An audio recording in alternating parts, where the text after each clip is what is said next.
로마서 1장.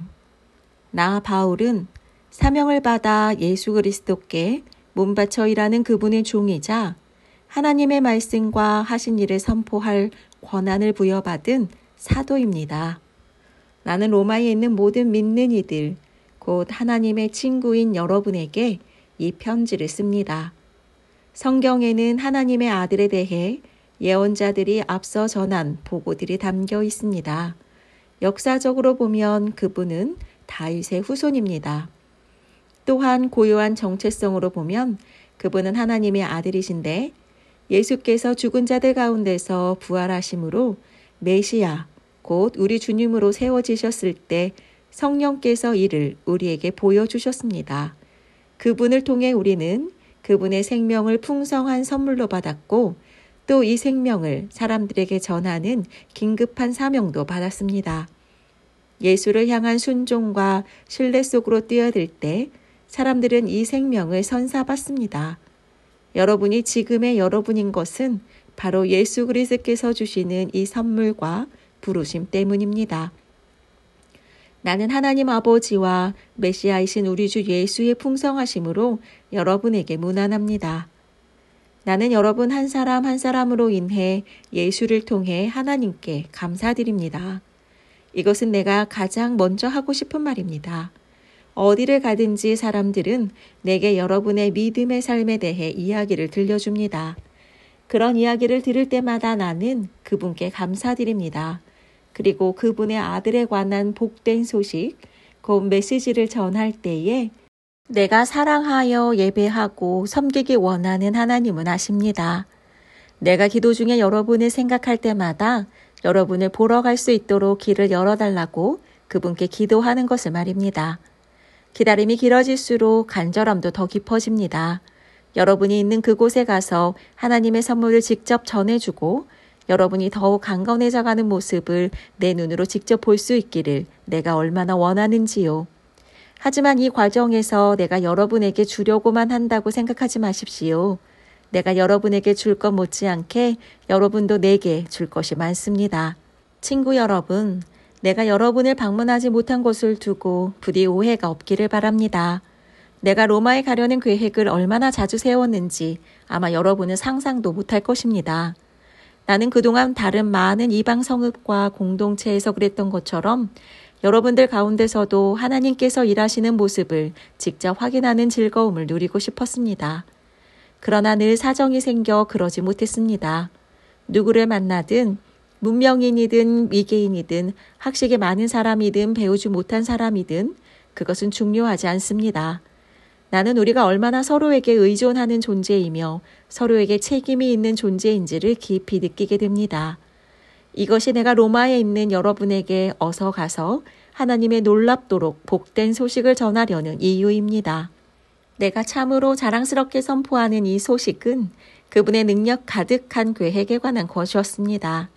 하나님께서 그분을 신뢰하는 사람이면 누구나 유대인으로부터 시작해서 모든 사람에 이르기까지 다 구원하신다는 엄청난 메시지입니다. 사람들을 바로 세워주시는 하나님의 길은 믿음의 행위 안에서 드러납니다. 이는 성경이 늘 말해온 것과도 일치합니다. 하나님을 신뢰함으로 하나님 앞에 바로 세워진 사람은 참으로 살 것이다. 그러나 하나님의 노가 화염처럼 터져나옵니다. 사람들의 불신과 범죄와 거짓의 행위가 쌓여가고 사람들이 애써 진리를 덮으려 하기 때문입니다. 그러나 하나님이 실제 하신다는 것은 너무도 분명한 근본 사실입니다. 그저 눈을 떠보기만 해도 보이지 않습니까? 하나님이 창조하신 것을 찬찬히 그리고 유심히 바라보았던 사람들은 언제나 그 눈으로는 볼 수 없는 것이 이를테면 그분의 영원한 능력이나 신성의 신비를 볼 수 있었습니다. 따라서 누구도 변명할 수 없습니다. 사실을 말하면 이렇습니다. 사람들은 하나님을 너무도 잘 알고 있었지만 그분을 하나님으로 대하지 않았고 그분을 경배하기를 거부했습니다. 그럼으로써 그들은 스스로 어리석고 혼란에 빠진 하찮은 존재가 되었고 결국 삶의 의미도 방향도 잃고 말았습니다. 그들은 다 아는 것처럼 행세하나 사실은 삶에 대해 아무것도 모릅니다. 심지어 그들은 온 세상을 손에 붙들고 계신 하나님의 영광을 어느 길거리에서나 살 수 있는 싸구려 조각상들과 바꾸어 버렸을 정도입니다. 그래서 하나님께서 이런 뜻의 말씀을 하셨습니다. 너희가 원하는 것이 그것이라면 그것을 주겠다. 결국 그들은 머지않아 안팎으로 온통 오물범벅인 돼지우리의 삶을 살게 되었습니다. 이것은 다 그들이 하나님을 거짓신과 바꾸었기 때문입니다. 그들을 만드신 하나님, 우리가 찬양드리는 하나님, 우리에게 복 주시는 하나님 대신에 자기들이 만든 신을 예배했기 때문입니다. 상황은 더 나빠져 그들은 하나님 알기를 거부하면서 곧 사람이 어떠해야 하는지도 잊고 말았습니다. 여자는 여자가 어떠해야 하는지 잊었고 남자는 남자가 어떠해야 하는지 잊어버렸습니다. 성적 혼란에 빠져 그들은 여자가 여자끼리, 남자가 남자끼리 서로 학대하고 더럽혔습니다. 사랑 없이 욕정만 가득해서 말입니다. 그리고 그 대가를 치렀습니다. 그 대가가 무엇인지 보십시오. 그들은 하나님과 사랑이 빠져버린 불경하고 부정한 비참한 존재가 되고 말았습니다. 그들이 하나님 인정하기를 귀찮아하자 하나님도 그들에게 간섭하기를 그만두시고 제멋대로 살도록 내버려 두셨습니다. 그러자 그야말로 지옥판이 벌어졌습니다. 악의 들끓고 욕망의 아수라장이 벌어지고 악독한 중상모략이 판을 쳤습니다. 시기와 무자비한 살인과 언쟁과 속임수로 그들은 이 땅의 삶을 지옥으로 만들어버렸습니다. 그들을 보십시오. 비열한 정신에 도끼에 일구이연하며 하나님을 맹렬히 욕하는 자들입니다. 깡패요 건달이요 참을 수 없는 떠벌이들입니다. 그들은 삶을 파멸로 이끄는 새로운 길을 끊임없이 만들어냅니다. 그들은 자기 인생에 방해가 될 때는 부모조차도 저버립니다. 우둔하고 비열하고 잔인하고 냉혹한 자들입니다. 그들이 뭘 몰라서 그러는 것이 아닙니다. 그들은 자기들이 하나님의 얼굴에 침을 뱉고 있다는 사실을 너무도 잘 알고 있습니다. 하지만 그들은 개의치 않습니다. 오히려 가장 나쁜 짓을 가장 잘하는 이들에게 상까지 주고 있습니다. 2장. 그들은 그렇게 어둠 속으로 끝없이 추락하고 있습니다. 그러나 여러분이 그들에게 손가락질할 만한 고상한 위치에 있다고 생각한다면 생각을 바꾸십시오. 누군가를 비난할 때마다 여러분은 자신을 정죄하는 것입니다. 여러분도 다르지 않기 때문입니다. 남을 판단하고 비난하는 것은 자신의 죄와 잘못이 발각되는 것을 모면해 보려는 흔한 술책입니다. 그러나 하나님은 그렇게 호락호락하신 분이 아닙니다. 그분은 그 모든 술책을 꿰뚫어 보시며 그러면 너는 어떤지 보자고 하십니다. 혹시 다른 사람을 손가락질하면 여러분이 저지른 모든 잘못에 대해 하나님의 주의를 돌릴 수 있다고 생각했습니까? 하나님의 책망을 면할 수 있다고 생각했습니까? 하나님은 너무나 좋은 분이므로 여러분의 죄를 그냥 눈 감아 주실 것이라고 생각했습니까? 그렇다면 처음부터 생각을 완전히 달리하는 것이 좋습니다. 예, 하나님은 좋은 분이십니다. 그러나 결코 만만한 분은 아니십니다. 하나님이 좋은 분이라는 말은 우리 손을 꼭 붙잡고서 우리를 근본적인 삶의 변화 속으로 이끌어 주신다는 말입니다. 얼렁뚱땅 넘어갈 생각은 마십시오. 하나님을 거부하고 회피하는 일은 다 무엇이든 불을 키우는 일입니다. 그 불이 마침내 뜨겁게 활활 타오를 날, 하나님의 의롭고 불같은 심판의 날이 다가오고 있습니다. 착각하지 마십시오. 여러분은 결국 여러분이 자초한 결과에 직면하게 될 것입니다. 하나님 편에서 일하는 이들에게는 참 생명이, 자기 마음대로 살기를 고집하며 쉽게만 살려는 이들에게는 불이 찾아올 것입니다. 하나님의 길을 거부한다면 대일 수밖에 없습니다.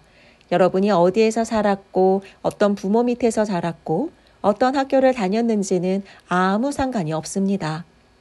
다만 여러분이 하나님이 행하시는 길을 받아들이고 따르면 어마어마한 유익이 있을 것입니다. 이 또한 여러분의 출신이나 성장 배경과는 아무 상관이 없습니다. 유대인이라고 해서 하나님께 자동적으로 인정받는 법은 없습니다. 하나님은 여러분에 대한 다른 사람들의 말에 전혀 상관치 않으십니다.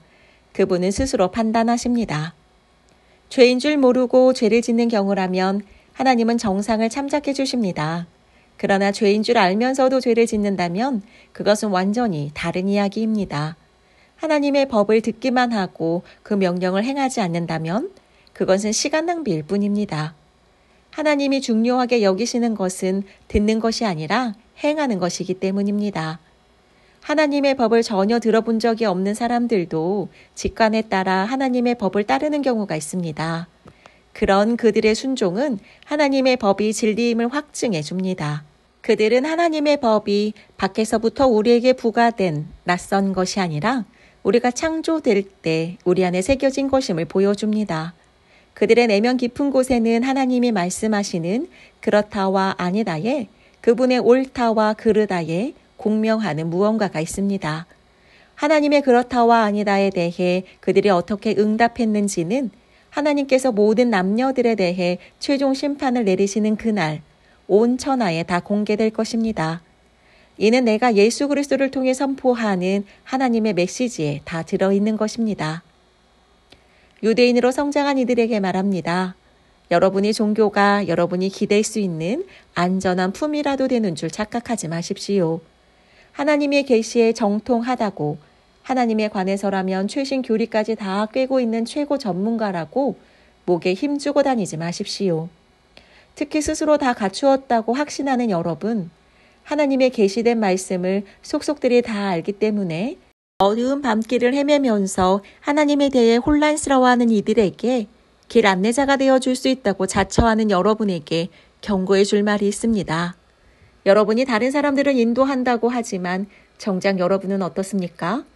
나는 지금 정색하고 말합니다. 도둑질하지 말라고 설교하는 여러분이 어찌하여 도둑질을 합니까? 얼마나 감쪽 같은지요? 간음도 마찬가지입니다. 우상숭배도 마찬가지입니다. 그러면서도 여러분은 하나님과 그분의 법에 대해 온갖 유창한 언변을 늘어놓으며 용케도 잘 빠져나갑니다. 그것은 어제 오늘의 일도 아닙니다. 너희 유대인들 때문에 이방인들에게서 하나님이 욕을 먹는다는 성경 구절도 있듯이 말입니다. 할례는 어떻습니까? 여러분이 유대인임을 표시해주는 그 수술의식은 좋은 것입니다. 여러분이 하나님의 율법에 맞게 산다면 그렇습니다. 그러나 여러분이 하나님의 율법을 따라 살지 않는다면 차라리 할례를 받지 않는 것이 낫습니다. 그 반대도 마찬가지입니다. 할례를 받지 않고도 하나님의 길을 따라 사는 이들은 할례를 받은 이들 못지않습니다. 사실 더 낫습니다. 할례는 받지 않았어도 하나님의 율법을 지키는 것이 할례를 받고도 율법을 지키지 않는 것보다 낫습니다. 칼로 뭔가를 잘라낸다고 유대인이 되는 것은 아닙니다. 유대인인지 아닌지는 여러분이 어떤 사람인지에 달린 것입니다. 여러분을 유대인으로 만들어주는 것은 여러분 마음에 새겨진 하나님의 표시이지 여러분 피부에 새겨진 칼자국이 아닙니다. 그리고 중요한 것은 하나님께 인정받는 것이지 율법 전문가들한테 인정받는 것이 아닙니다. 3장. 그렇다면 유대인인 것과 아닌 것, 다시 말해 하나님의 길에 대해 훈련받은 것과 그렇지 못한 것은 무슨 차이가 있을까요? 사실 큰 차이가 있습니다. 그러나 사람들이 흔히 생각하는 그런 차이는 아닙니다. 우선 유대인들에게는 하나님의 계시, 곧 성경을 기록하고 보존할 책임이 맡겨졌습니다. 그 과정에서 유대인들 중 일부가 자신의 임무를 저버렸던 것은 사실이지만 하나님은 그들을 저버리지 않으셨습니다. 여러분은 그들이 신실하지 못했다고 해서 하나님도 신실하기를 포기하실 수 있다고 생각하십니까? 결코 그럴 수 없습니다. 세상이 다 거짓말을 일삼을 때에도 하나님은 끝까지 당신이 하신 약속을 지키시는 분입니다. 이 말은 틀림없습니다. 성경도 그렇게 말합니다. 주님의 말씀은 변함이 없고 참되십니다. 거부를 당해도 주님은 흔들리시지 않습니다. 그런데 이런 질문이 나올 수 있습니다. 우리의 악한 행위가 오히려 하나님의 의로운 행위를 분명히 드러내고 확증한다면 그 일로 우리는 오히려 칭찬받아야 하는 것 아닙니까? 우리의 악한 말이 그분의 선한 말씀에 흠짓 하나 내지 못한다면 하나님께서 우리를 다그쳐 우리만의 책임을 묻는 것은 잘못된 거 아닙니까? 그 질문에 대한 대답은 아니다입니다. 결코 그렇지 않습니다. 생각해 보십시오. 하나님께서 바르지 않은 일을 하신다면 어떻게 그분께서 세상을 바로 세우실 수 있겠습니까? 그저 심사가 뒤틀려서 이렇게 말할 수도 있습니다. 나의 거짓됨이 하나님의 참되심을 더욱 영광스럽게 드러내준다면 왜 내가 비난을 받아야 하는가? 하나님한테 좋은 일을 하는 것인데. 실제로 어떤 이들은 우리가 그렇게 말한다고 말을 퍼뜨리기도 합니다. 그들은 우리가 악을 더 많이 행할수록 하나님은 선을 더 많이 행하시니 악을 더 많이 행하자라고 말하며 다닌다고 주장합니다. 이는 순전히 중상모략인 것을 여러분도 잘 아시리라 믿습니다. 그렇다면 우리의 처지는 어떻습니까? 우리 유대인들이 다른 이들보다 더 운이 좋은 것일까요? 사실 그렇지 않습니다. 기본적으로 우리는 유대인이든 이방인이든 모두 똑같은 조건에서 출발합니다. 다시 말해 우리는 다 죄인으로 출발합니다. 이 점에 대해 성경은 더할 나위 없이 분명합니다. 바르게 사는 자 아무도 없다. 단 한 사람도 없다. 사리 분별하는 자 아무도 없고 하나님께 깨어있는 자 아무도 없다. 다들 잘못된 길로 접어들어 다들 막다른 길에서 헤매고 있다. 바르게 사는 자 아무도 없다. 그런 사람 단 한 사람도 나는 찾을 수 없다. 그들의 목구멍은 쩍 벌어진 무덤이요. 그 혀는 기름칠한 듯 매끄럽다. 하는 말마다 독이 서렸고 입을 여면 공기를 오염시킨다. 올해의 죄인이 되려고 각축전을 벌이며 세상을 온통 비통과 파멸로 어지럽힌다. 사람들과 더불어 사는 법이라고는 기본조차 모르는 그들. 하나님은 안중에도 없다. 그렇다면 분명하지 않습니까? 성경에 기록된 모든 말씀은 다른 사람에 대한 말씀이 아니라 바로 우리에게 하시는 말씀입니다. 성경은 처음부터 우리를 향한 말씀이었습니다.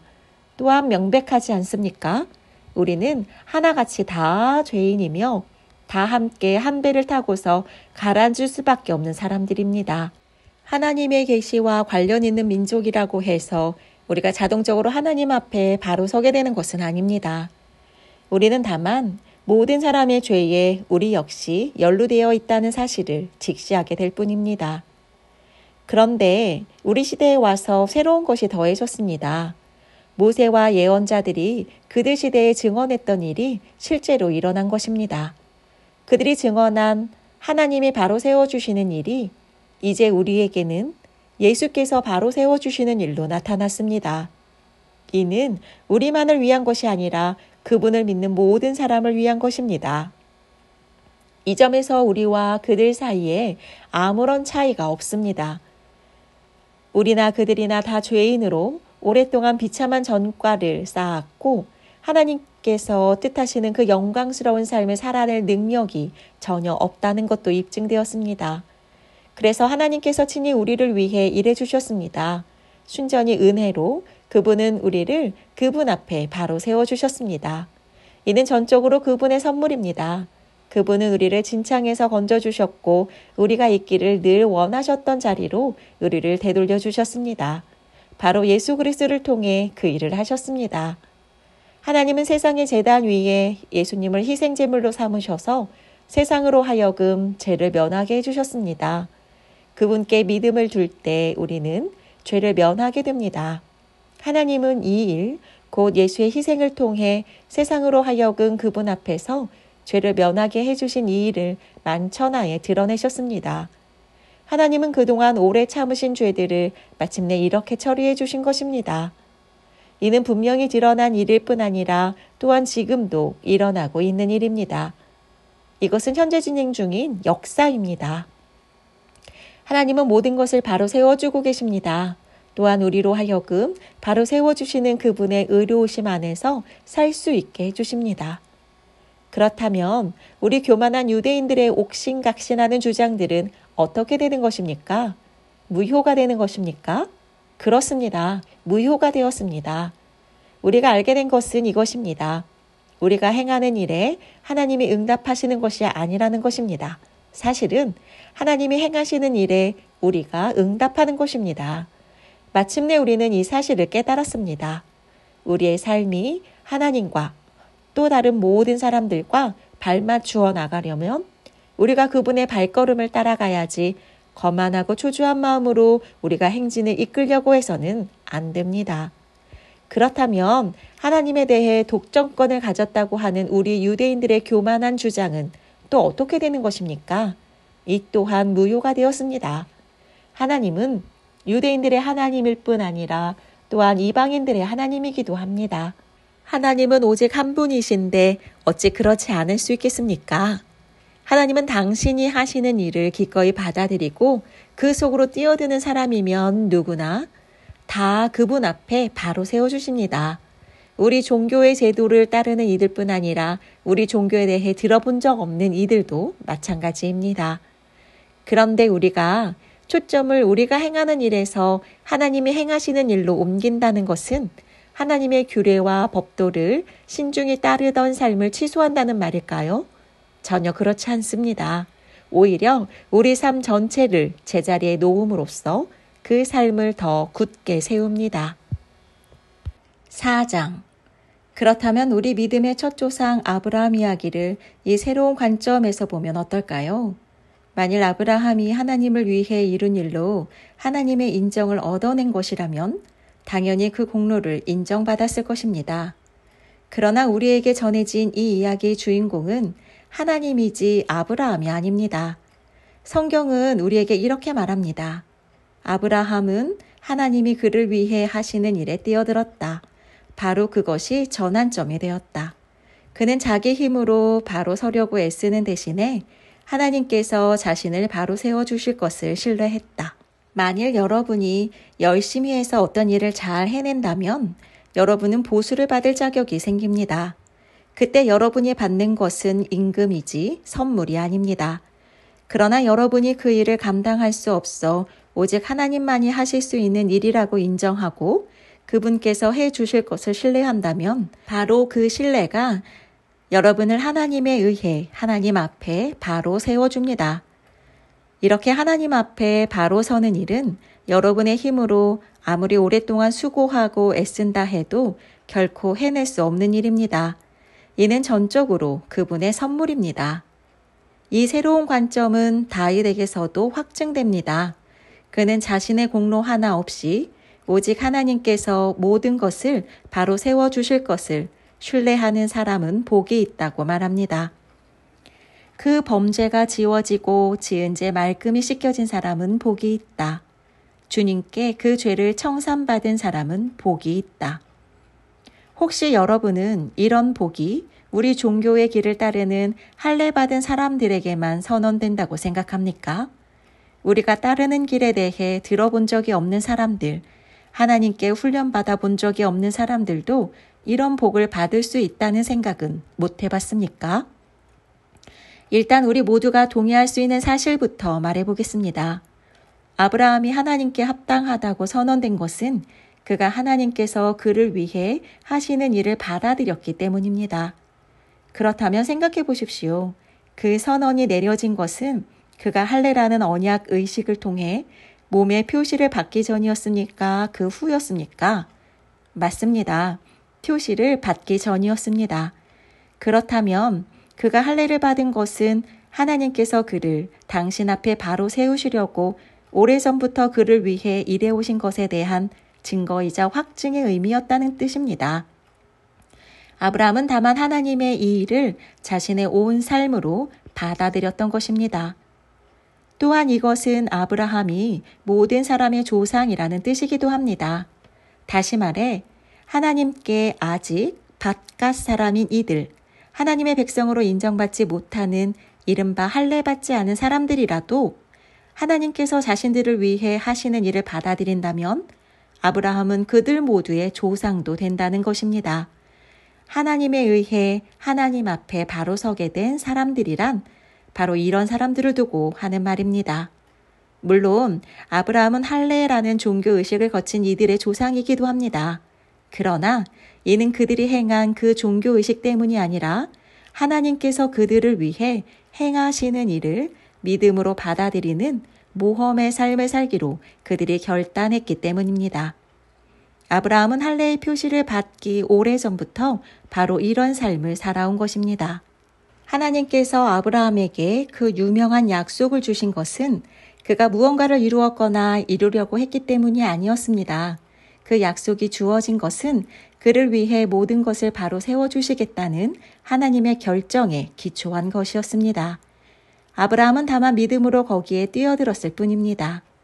만일 우리가 하나님께 무언가를 얻는 것이 자기가 해야 할 일을 다 마치고 온갖 서류를 다 구비해야만 비로소 가능한 일이라면 인격적 신뢰가 들어설 여지는 아예 사라지고 약속은 냉혹한 계약으로 바뀌고 맙니다.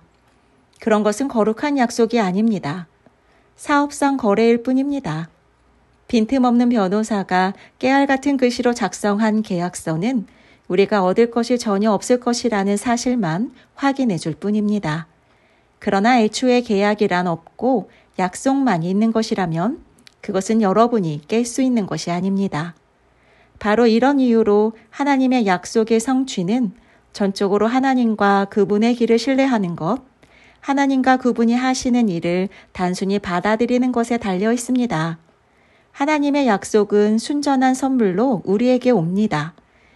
바로 이것이 우리 종교적 전통을 따르는 사람들뿐 아니라 그런 것에 대해 들어본 적 없는 사람들도 그 약속에 확실히 참여할 수 있는 유일한 길입니다. 아브라함은 우리 모두의 조상이기 때문입니다. 그는 우리 민족의 조상이 아닙니다. 그렇다고 한다면 그것은 이야기를 거꾸로 읽는 것입니다. 그는 우리 믿음의 조상입니다. 우리가 아브라함을 조상이라고 부르는 것은 그가 거룩한 사람처럼 살아서 하나님의 주목을 받았기 때문이 아닙니다. 하나님께서 보잘것없던 아브라함을 불러 대단한 사람으로 만드셨기 때문입니다. 성경에서 우리가 늘 읽는 말씀, 하나님께서 아브라함에게 하신 말씀이 바로 이것 아닙니까? 내가 너를 많은 민족의 조상으로 세운다. 아브라함은 먼저 조상이라고 불렸고 그 다음에 조상이 된 것입니다. 이것은 오직 하나님만이 하실 수 있는 일을 하나님께서 하실 것으로 그가 담대히 신뢰했기 때문입니다. 하나님께서는 죽은 사람들을 살리시고 말씀으로 무에서 유를 만들어내시는 분이십니다. 아무 희망이 없었음에도 불구하고 아브라함은 믿었습니다. 아브라함은 자신의 눈에 보이는 불가능한 것을 근거로 살지 않고 하나님께서 하시겠다고 말씀하신 약속을 근거로 살기로 결단한 것입니다. 그러므로 그는 허다한 민족의 조상이 되었습니다. 하나님께서 친히 그에게 말씀하셨습니다. 아브라함아, 너는 장차 큰 민족을 이룰 것이다. 아브라함은 자신의 무력함에 집중하지 않았습니다.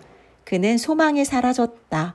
100살이나 먹은 이 늙은 몸으로 어떻게 아이를 볼 수 있겠는가 하고 말하지 않았습니다. 또 사라가 아기를 낳지 못한 수십 년을 헤아리며 체념하지도 않았습니다. 그는 하나님의 약속주의를 서성거리며 조심스레 의심 어린 질문을 던지지도 않았습니다. 그는 그 약속 안으로 성큼 뛰어들었습니다. 그러고는 굳센 자, 하나님을 위해 준비된 자, 말씀하신 바를 이루실 하나님을 확신하는 자가 되어 나왔습니다. 그래서 이런 말씀이 기록되었습니다. 아브라함은 하나님이 그를 바로 세워주실 것을 신뢰함으로 하나님께 합당한 사람으로 선언되었다. 그러나 이것은 아브라함에게만 해당되는 이야기가 아닙니다. 이것은 우리 이야기이기도 합니다. 우리가 아무 소망 없는 상황에서도 예수를 살리신 분을 받아들이고 믿을 때 우리 역시 동일한 말씀을 듣게 됩니다. 희생의 제물이 되어주신 예수께서 우리를 하나님께 합당한 사람으로 하나님 앞에 바로 세워진 사람으로 만들어 주셨습니다. 5장. 하나님께서 우리를 위해 늘 하고자 하셨던 일, 곧 그분 앞에 우리를 바로 세워주시고 그분께 합당한 사람으로 만들어 주시는 일에 우리는 믿음으로 뛰어들었습니다. 그러므로 지금 우리는 우리 주인이신 예수로 말미암아 하나님 앞에서 이를 누리고 있습니다. 그뿐 아닙니다. 하나님을 향해 우리 문을 활짝 열어 젖히는 순간 우리는 그분께서 이미 우리를 향해 문을 활짝 열어놓고 계셨음을 발견합니다. 우리가 늘 있고자 원했던 그곳에 마침내 우리가 서 있음을 알게 됩니다. 우리는 하나님의 은혜와 영광의 그 넓고 탁 트인 공간에서 고개 들고 서서 소리 높여 찬양하는 우리 자신을 발견하게 됩니다. 그뿐 아닙니다. 온갖 환란에 포위되어 있을 때에도 우리는 소리 높여 찬양하기를 멈추지 않았습니다.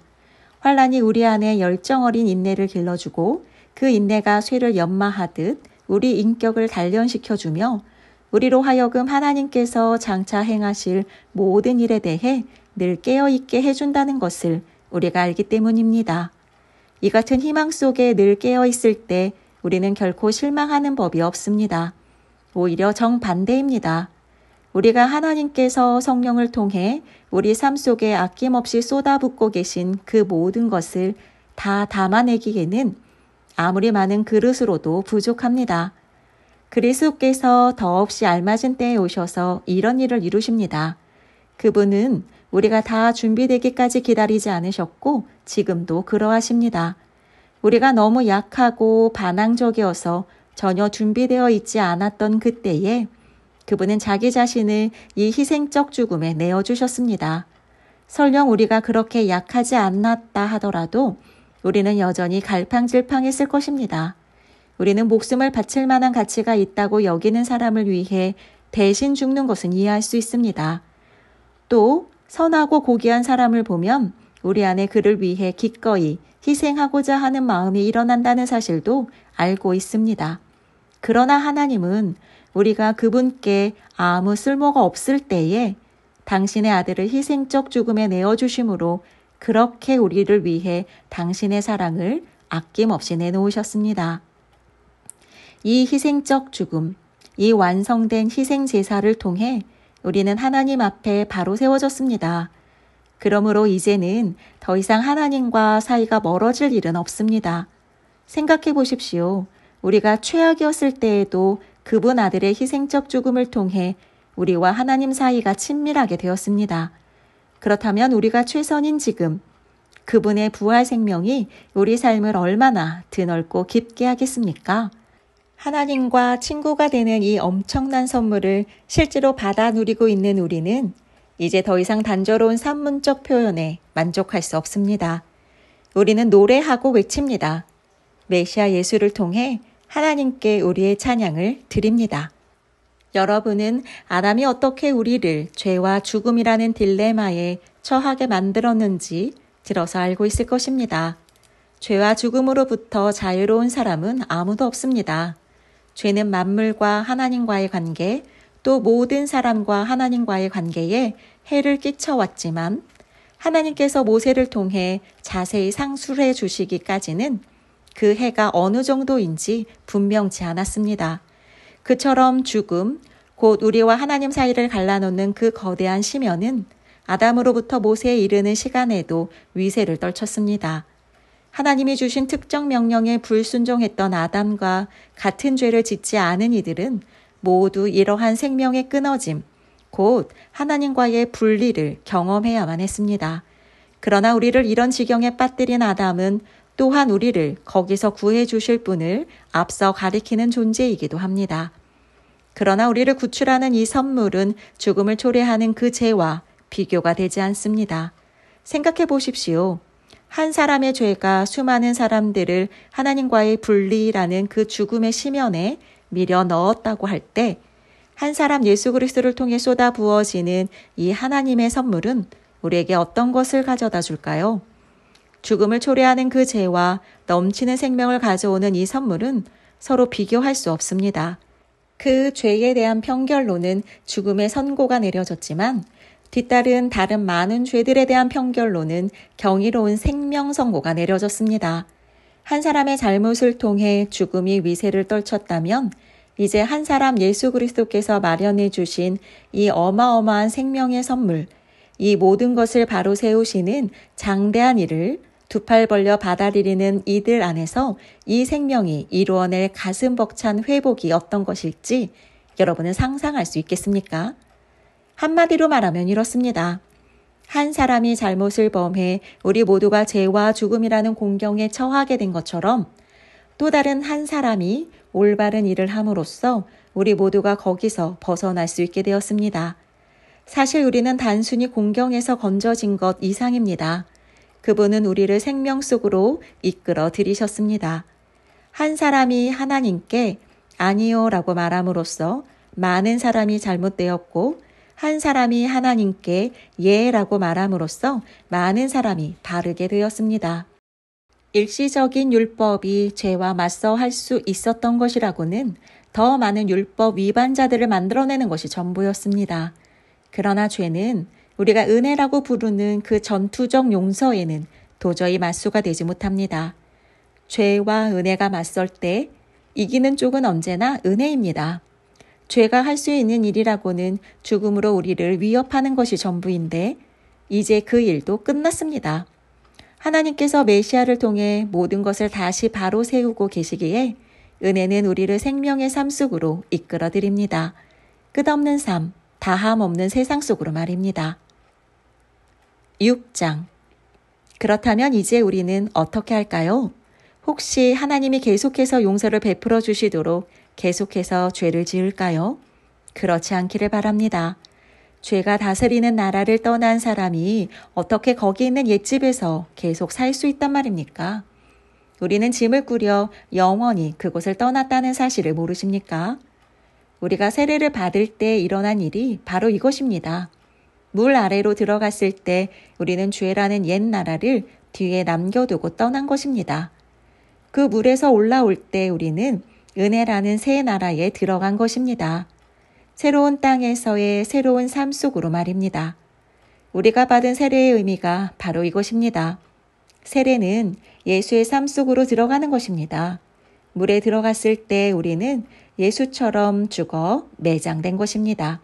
물 위로 일으켜졌을 때 우리는 예수처럼 부활한 것입니다. 우리 한 사람 한 사람을 우리 아버지 하나님이 일으켜 세우셔서 빛이 가득한 세상에 들어가게 해주셨고, 그래서 지금 우리는 은혜가 다스리는 그 새 나라에서 길을 찾아 살게 되었습니다. 너무도 분명하지 않습니까? 우리 옛 삶은 그리스도와 함께 십자가에 못 박혔습니다. 죄와 삶, 그 비참한 삶에 종지부를 찍은 것입니다. 이제 우리는 더 이상 죄에 이리저리 휘둘리지 않습니다. 우리는 믿습니다. 그리스도의 죽음은 죄를 정복하는 죽음입니다. 그 죽음에 우리가 들어갔다면 또한 우리는 그분의 부활, 곧 생명을 구원하는 그 부활 속으로도 들어갑니다. 우리가 알듯이 예수께서 죽은 자들 가운데서 일으켜지신 것은 마지막으로서의 죽음의 끝을 알리는 것이었습니다. 이제 죽음은 끝이 아닙니다. 예수께서 죽으셨을 때 그분은 자신과 더불어 죄를 끌어내리셨고, 다시 살아나셨을 때 그분은 하나님을 우리에게 내려오시게 하셨습니다. 그러니 이제부터는 이렇게 여기십시오. 이제 죄는 여러분이 알아듣지도 못하는 사어로 말할 뿐입니다. 그러나 하나님은 여러분에게 모국어로 말씀하시며 여러분은 그 말씀을 한마디도 놓치지 않습니다. 여러분은 이제 죄에 대해서는 죽었고 하나님께 대해서는 살았습니다. 예수께서 그렇게 만드셨습니다. 다시 말합니다. 이제 여러분은 삶의 길을 정할 때 죄에게는 단 한 표의 권한도 허용하지 말아야 합니다. 죄는 거들떠보지도 마십시오. 그런 옛 방식의 삶이라면 잔심부름도 거절하십시오. 대신 여러분은 온 마음을 다하고 온 시간을 들여 하나님의 길에 헌신하십시오. 여러분은 죽은 자들 가운데서 일으켜진 사람임을 기억하십시오. 이제 여러분은 죄가 시키는 대로 살 수 없습니다. 여러분은 더 이상 그 옛 폭군의 지배 아래 있지 않기 때문입니다. 이제 여러분은 하나님의 자유 가운데 살고 있습니다. 그런데 그 옛 폭군에게서 벗어났다고 해서 우리가 옛날처럼 마음대로 살아도 좋다는 뜻입니까? 하나님의 자유 가운데 자유롭게 되었다고 해서 이제 무엇이든 내키는 대로 해도 좋다는 것입니까? 그렇지 않습니다. 여러분은 경험을 통해 알 것입니다. 자유로운 행위라지만 실은 자유를 파괴하는 행위들이 있다는 것을 말입니다. 가령 여러분 자신을 죄에 바쳐보십시오. 그러면 그것으로 여러분의 자유의 행위는 끝이 납니다. 그러나 여러분 자신을 하나님의 길에 바쳐보십시오. 그러면 그 자유는 결코 그치는 법이 없습니다. 여러분은 평생을 죄가 시키는 대로 살아왔습니다. 그러나 감사하게도 이제 여러분은 새로운 주인의 말을 듣기 시작했으며 그분의 명령은 여러분을 그분의 자유 가운데 가슴 펴고 사는 자유인으로 만들어줍니다. 내가 이처럼 자유를 들어 말하는 것은 쉽게 우리 머릿속에 그림이 그려지기 때문입니다. 어렵지 않게 떠올릴 수 있지 않습니까? 과거에 자기 마음대로 다른 사람이나 하나님은 안중에 두지 않고서 살았을 때 어떻게 여러분의 삶이 더 나빠지고 오히려 자유에서 멀어져 갔던지를 말입니다. 그러나 이제 하나님의 자유 가운데 사는 여러분의 삶, 거룩함으로 치유받고 드넓어진 여러분의 삶은 얼마나 다릅니까? 과거에 하나님을 무시하며 제멋대로 살았을 때 여러분은 무엇이 바른 생각인지 무엇이 바른 행동인지는 전혀 신경 쓰지 않고 살았습니다. 그러나 과연 그런 삶을 자유로운 삶이라고 할 수 있습니까? 그런 삶에서 여러분이 얻은 것은 대체 무엇이었나요? 이제 와서 볼 때 자랑스럽게 여길 만한 것은 하나도 없지 않습니까? 그런 삶이 여러분을 마침내 데려간 곳은 어디였나요? 막다른 길뿐이었습니다. 그러나 더 이상 죄가 시키는 대로 살 필요가 없다는 사실을 알게 된 지금, 하나님의 말씀을 듣고 따르는 즐거움을 알게 된 지금, 여러분 놀랍지 않습니까? 여러분은 지금 온전한 삶, 치유된 삶, 통합된 삶을 누리고 있습니다. 또한 이 삶은 갈수록 더 풍성해집니다. 죄를 위해 평생 애써 일해 보십시오. 결국 여러분이 받게 될 연금은 죽음이 전부입니다. 그러나 하나님의 선물은 우리 주 예수께서 전해주시는 참된 삶, 영원한 삶입니다. 7장. 친구 여러분, 여러분은 내가 하는 말을 이해하는데 어려움이 없을 것입니다. 여러분은 율법에 대해서라면 박식한 전문가들이기 때문입니다. 여러분이 잘 알듯이 율법의 적용과 효력은 살아있는 사람에게만 해당됩니다. 가령 아내는 남편이 살아있는 동안에는 법적으로 남편에게 묶여 있지만 남편이 죽으면 자유로워집니다. 만일 남편이 살아있는데도 다른 남자와 산다면 이는 명백한 간음입니다. 하지만 남편이 죽는다면 그녀는 아무 양심의 거리낌 없이 자유롭게 다른 남자와 결혼할 수 있고 누구도 이 일을 제기할 수 없습니다. 친구 여러분, 여러분에게 일어난 일이 바로 이와 같습니다. 그리스도께서 죽으셨을 때 그분은 법에 얽매이는 삶 전체를 자신과 더불어 끌어내리시고 그것을 무덤으로 가져가셨습니다. 여러분으로 하여금 부활 생명과 자유롭게 결혼할 수 있도록, 그래서 하나님을 향한 믿음을 자녀로 낳을 수 있도록 하셨습니다. 우리가 옛 방식대로 살았을 때는 옛 율법 조문에 포위당한 채 죄에 거의 속수무책이었습니다. 그럴수록 우리는 더욱더 반항적이 되어갔습니다. 그런 삶에서 우리가 내어놓은 것은 유산과 사산이 전부였습니다. 그러나 더 이상 죄라는 폭압적인 배우자에게 묶여있지 않고 그 모든 포악한 규정들과 계약 조항들로부터 자유로워진 우리는 하나님의 자유 가운데 자유롭게 새로운 삶을 살 수 있게 되었습니다. 아마 이런 질문이 나올 수 있습니다. 율법 조문이 그렇게 나쁜 것이라면 죄와 다를 바 없다는 것이군요. 아닙니다. 분명 그렇지 않습니다. 율법 조문에는 나름의 정당한 기능이 있습니다. 만약 옳고 그름에 대해 안내해주는 분명한 지침이 없었다면 도덕적 행위는 대부분 어린 짐작에 따른 일이 되고 말았을 것입니다. 탐내지 말라는 딱 부러지는 명령이 없었다면 아마도 나는 탐욕을 마치 덕인 양 꾸며댔을 것이며 그러다가 결국 내 삶을 파멸시키고 말았을 것입니다. 여러분 기억 못하십니까? 나는 너무도 잘 기억합니다. 율법 조문은 처음 시작할 때는 대단히 멋진 것이었습니다. 그러나 그 다음 어떻게 되었던가요? 그 명령을 죄가 왜곡하여 유혹이 되게 만들었고 그래서 결국 금지된 열매라는 것이 만들어졌습니다. 율법 조문이 나를 안내해 주는 것이 아니라 도리어 나를 유혹하는 일에 사용되어 버린 것입니다.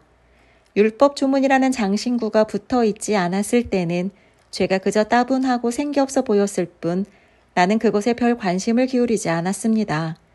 그러나 죄가 율법 조문을 가져다가 장신구로 삼고 자신을 꾸미자 나는 그것에 속아 넘어가고 말았습니다. 나를 생명으로 안내해야 할 그 명령이 도리어 나를 넘어뜨리는 일, 나를 곤두박질치게 하는 일에 사용되어 버린 것입니다. 이런 식으로 죄는 생기가 넘치게 되었으나 나는 완전히 생기를 잃고 말았습니다. 그러나 율법 조문 자체는 하나님께서 상식으로 여기시는 것으로서 각 명령은 모두 건전하고 거룩한 권고입니다. 나는 여러분의 다음 질문이 무엇인지도 알고 있습니다. 율법을 좋은 것이라고 하면서 왜 우리가 그 좋은 것을 의지해서는 안 된다는 것인가요? 선도 악처럼 위험하단 말입니까? 이번에도 대답은 그렇지 않다입니다. 죄가 다만 자기가 잘하기로 이름난 일을 했을 뿐입니다. 다시 말해 죄가 선언과 속에 숨어 들어가 나를 유혹하고 나로 하여금 나 자신을 파멸시키는 일을 하게 만든 것입니다. 죄는 하나님의 선한 계명 속에 숨어서 자기 혼자 할 수 있는 것보다 훨씬 더 큰 해악을 끼칠 수 있었습니다. 이런 반응도 나올 수 있을 것입니다. 하나님의 명령은 다 영적입니다. 하지만 나는 나 자신이 영적이지 못하다는 것을 압니다. 당신도 같은 경험을 하지 않나요?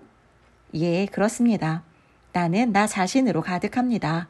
정말 나는 오랜 시간을 죄의 감옥에 갇혀 지냈습니다.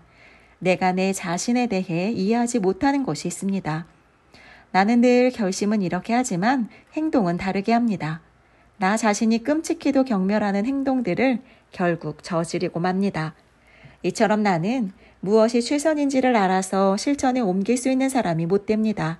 내게는 분명 하나님의 명령이 필요합니다. 사실 내게는 명령 이상의 무언가가 필요합니다. 율법을 알면서도 지키지 못하고 내 속에 있는 죄의 세력이 계속해서 나의 최선의 의도를 자초시키고 있다면 분명 내게는 다른 도움이 필요한 것입니다. 지금 내게는 있어야 할 것이 없습니다. 나는 뜻을 품을 수는 있으나 그 뜻을 행동으로 옮길 수는 없습니다. 나는 선을 행하기로 결심하지만 실제로는 선을 행하지 않습니다. 나는 악을 행하지 않기로 결심하지만 결국에는 악을 저지르고 맙니다. 나는 결심하지만 결심만 하지 행동으로 이어지지 않습니다. 내 내면 깊은 곳에서 무엇인가 잘못된 것입니다. 그래서 나는 매번 패배하고 맙니다. 이는 너무도 반복적으로 일어나는 일이어서 충분히 예측할 수 있습니다. 내가 선을 행하기로 결심하는 순간 벌써 죄가 나를 넘어뜨리려고 와 있습니다.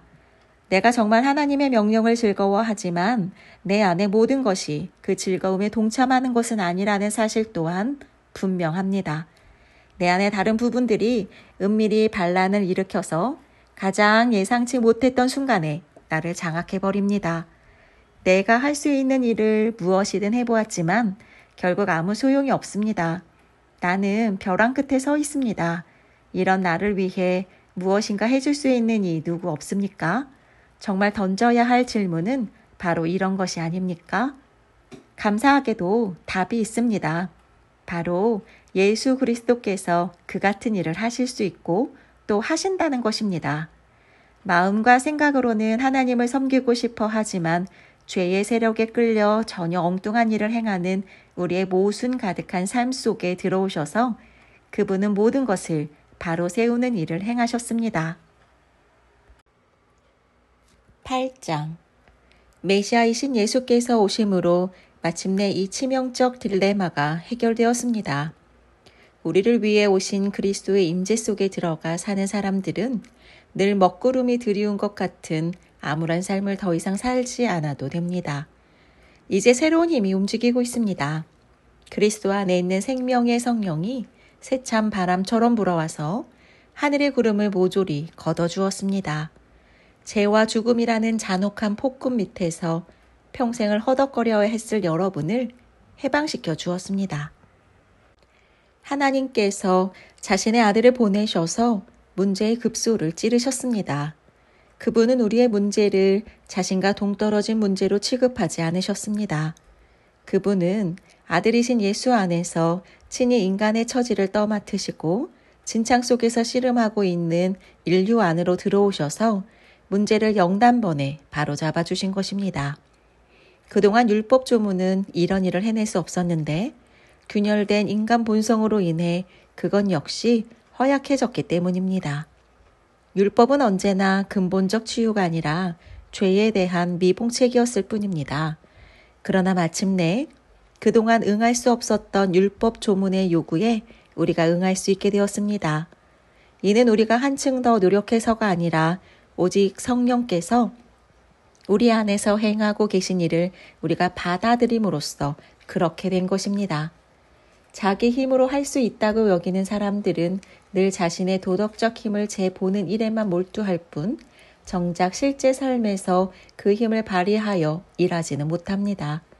반면에 자기 안에 일하고 계신 하나님의 활동을 신뢰하는 사람들은 자기 안에 하나님의 성령이 살아 숨쉬고 계신 하나님이 계시다는 사실을 발견하게 됩니다. 자기 자아에 사로잡힌 사람들은 결국 막다른 길에 이를 뿐입니다.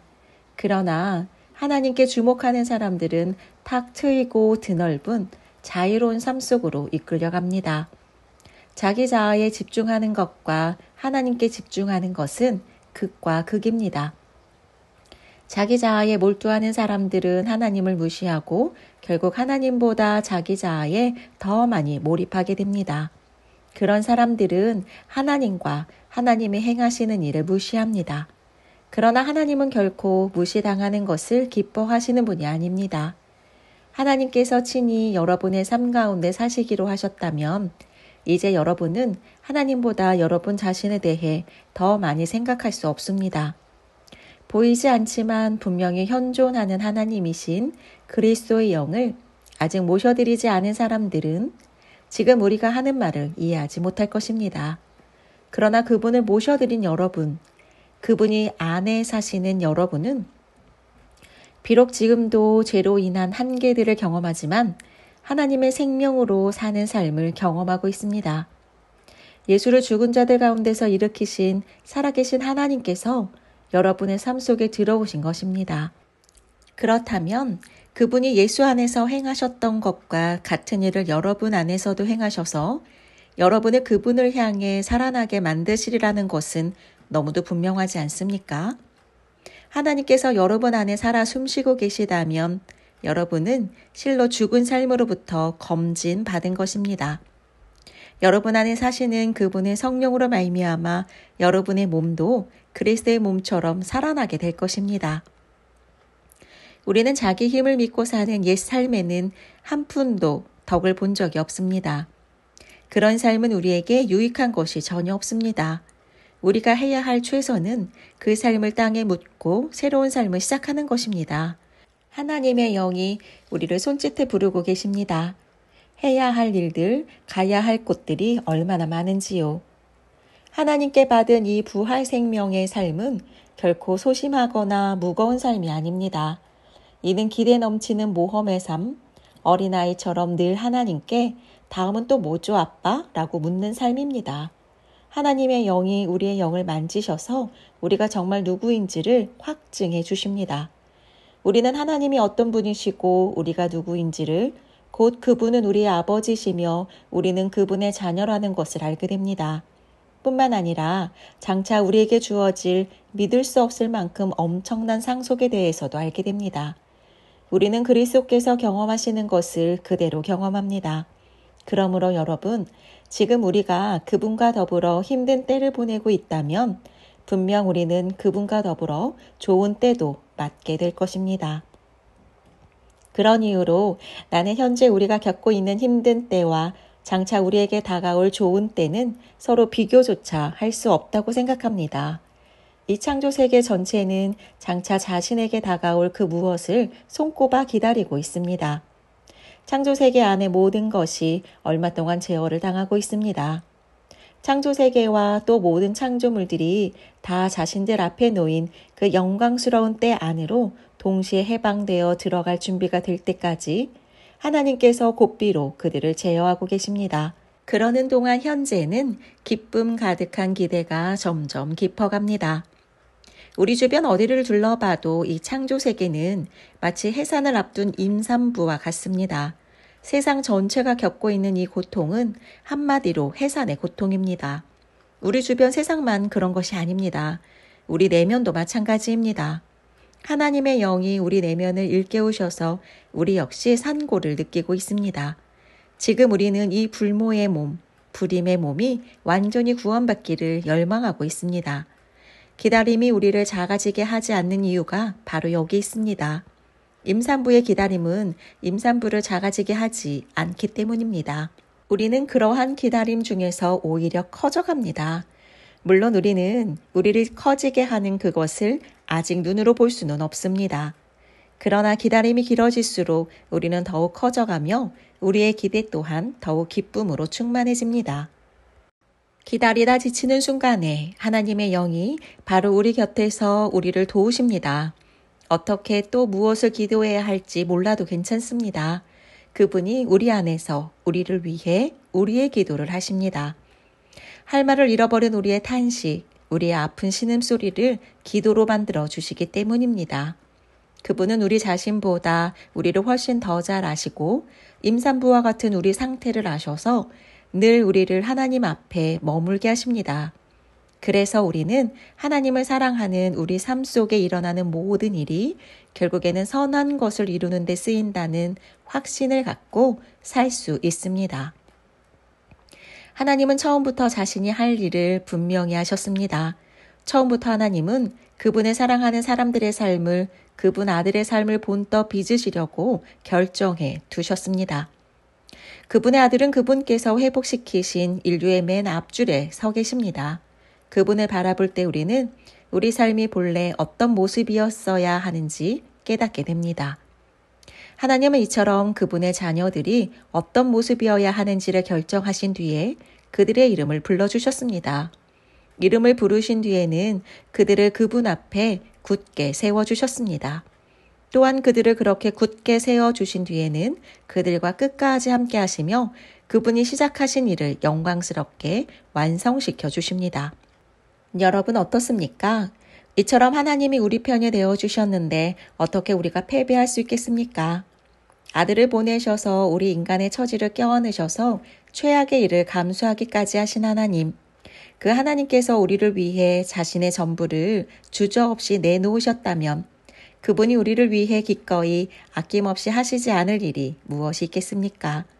누가 감히 하나님께서 택하신 이들을 들먹이며 그분께 시비를 걸 수 있겠습니까?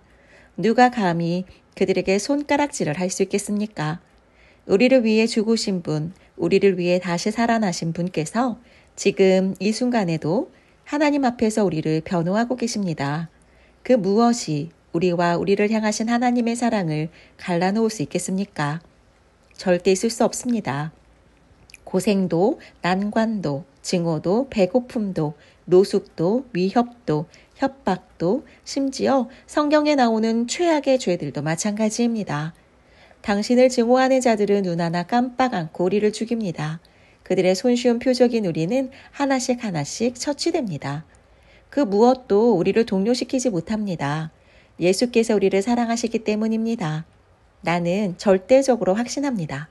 그 무엇도 산 것이든 죽은 것이든 천사적인 것이든 악마적인 것이든 현재 것이든 장래 것이든 높은 것이든 낮은 것이든 생각할 수 있는 것이든 생각할 수 없는 것이든 절대적으로 그 무엇도 우리를 하나님의 사랑에서 떼어놓을 수 없습니다. 우리 주 예수께서 우리를 꼭 품어 안고 계시기 때문입니다. 9장. 내게는 늘 지고 다니는 큰 슬픔이 하나 있습니다. 여러분이 그것을 알아주었으면 합니다. 이는 내 마음 깊은 곳에 자리하는 큰 고통이며 나는 한 번도 거기서 벗어나 본 적이 없습니다. 이는 결코 과장이 아닙니다. 그리스도와 성령께서 나의 증인이십니다. 바로 이스라엘 백성에 관한 이야기입니다. 내가 메시아께 저주를 받더라도 그들이 그분께 복을 받을 수 있는 길이 있다면 나는 조금도 주저하지 않고 그렇게 하겠습니다. 그들은 내 동족입니다. 우리는 더불어 자랐습니다. 그들에게는 없는 것이 없었습니다. 동족, 영광, 언약, 계시, 예배, 약속들. 더욱이 그들은 메시아이신 그리스도께서 태어난 민족이기도 합니다. 그리스도는 모든 것을 다스리는 하나님이시며 영원히 그러하십니다. 하나님께서 뭔가 일을 제대로 못하신 것이 아니냐는 생각은 잠시라도 품지 마십시오. 문제의 발단은 많이 거슬러 올라갑니다. 혈통에 따른 이스라엘 사람이라고 해서 처음부터 다 영에 따른 이스라엘 사람인 것은 아니었습니다. 이스라엘 사람이라는 정체성을 부여해 준 것은 아브라함의 정자가 아니라 하나님의 약속이었습니다. 어떻게 기록되어 있는지 기억하십니까? 내 가문은 이삭을 통해서만 이어질 것이다 라고 되어 있지 않습니까? 다시 말해 이스라엘 사람이라는 정체성은 결코 성행위를 통해 전달되고 인종적으로 결정되는 것이 아니라 하나님의 약속에 의해서 결정된다는 뜻입니다. 무슨 약속인지 기억하십니까? 내년 이맘때쯤 내가 다시 올 때에는 사라에게 아들이 있을 것이다 라는 말씀이었습니다. 그때만 그랬던 것이 아닙니다. 리브가에게도 약속이 주어졌는데 출생의 순서보다 우선하는 약속이었습니다. 리브가가 우리 모두의 조상인 이삭의 아이를 가졌을 때 또 그 아이들이 아직 아무것도 모르는 선도 악도 행할 수 없는 태아였을 때 이미 그녀는 하나님에게서 특별한 보증의 말씀을 들었습니다. 이처럼 하나님께서 하신 일들을 살펴볼 때 우리가 분명히 알게 되는 것이 있습니다. 그분의 목적은 우리가 무엇을 하고 안 하고에 달려있지 않습니다. 그것은 이루어질 수도 있고 안 이루어질 수도 있는 그런 것이 아니라 그분의 결정에 의해 결정되고 그분의 주도로 확정된 확실한 무엇입니다. 하나님은 리브가에게 너의 쌍둥이 중에 둘째가 첫째보다 뛰어날 것이다 라고 말씀하셨습니다. 후에 이 말씀은 나는 야곱을 사랑했고 에서는 미워했다 라는 딱딱한 경구 형태로 등장합니다. 이것을 두고 우리가 하나님은 불공평하시다고 불평할 수 있을까요? 부디 성급하게 판단하지 마십시오. 하나님은 모세에게 이렇게 말씀하셨습니다. 자비도 내가 베푸는 것이고 긍휼도 내가 베푸는 것이다. 다시 말하면 긍휼은 우리의 동정 어린 심정이나 도덕적 노력에서 비롯되지 않고 하나님의 자비에서 비롯된다는 말씀입니다. 하나님께서 바로에게 하신 말씀도 같은 요지의 말씀입니다. 나는 나의 구원 능력이 펼쳐지는 이 드라마에서 너를 단역으로 쓰려고 골랐다. 이 모든 이야기를 한마디로 하면 결정권은 처음부터 하나님께 있다는 것입니다. 하나님께서 일을 주도하셨고 우리는 그 일에서 좋은 역할이든 나쁜 역할이든 우리 역할을 다 할 뿐입니다. 이렇게 이 의를 제기하시렵니까? 모든 것을 다 하나님이 결정하시는 것이라면 어떻게 하나님이 우리에게 책임을 물을 수 있단 말인가? 큰 결정은 이미 다 내려져 있는데 대체 우리가 할 수 있는 일이 무엇이란 말인가? 대체 여러분은 누구이기에 이런 식으로 하나님에 대해 이러쿵저러쿵 할 수 있다고 생각하는 것입니까? 사람이 감히 하나님을 문제 삼을 수 있다고 생각합니까? 진흙이 자기를 빚고 있는 손을 향해 왜 당신은 나를 이런 모양으로 만들고 있습니까? 하고 묻는 법이 없습니다. 한 진흙덩이로는 꽃을 담는 병을, 또 다른 진흙덩이로는 콩조리용 항아리를 만들 수 있는 완전한 권리가 토기장이에게 있는 것이 분명하지 않습니까?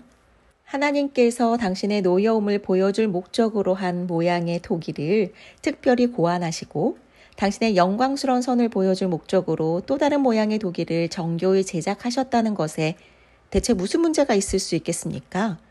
전자나 후자나 또는 두 경우 모두에 유대 민족에 해당될 때가 있었고 이는 다른 민족들의 경우도 마찬가지입니다.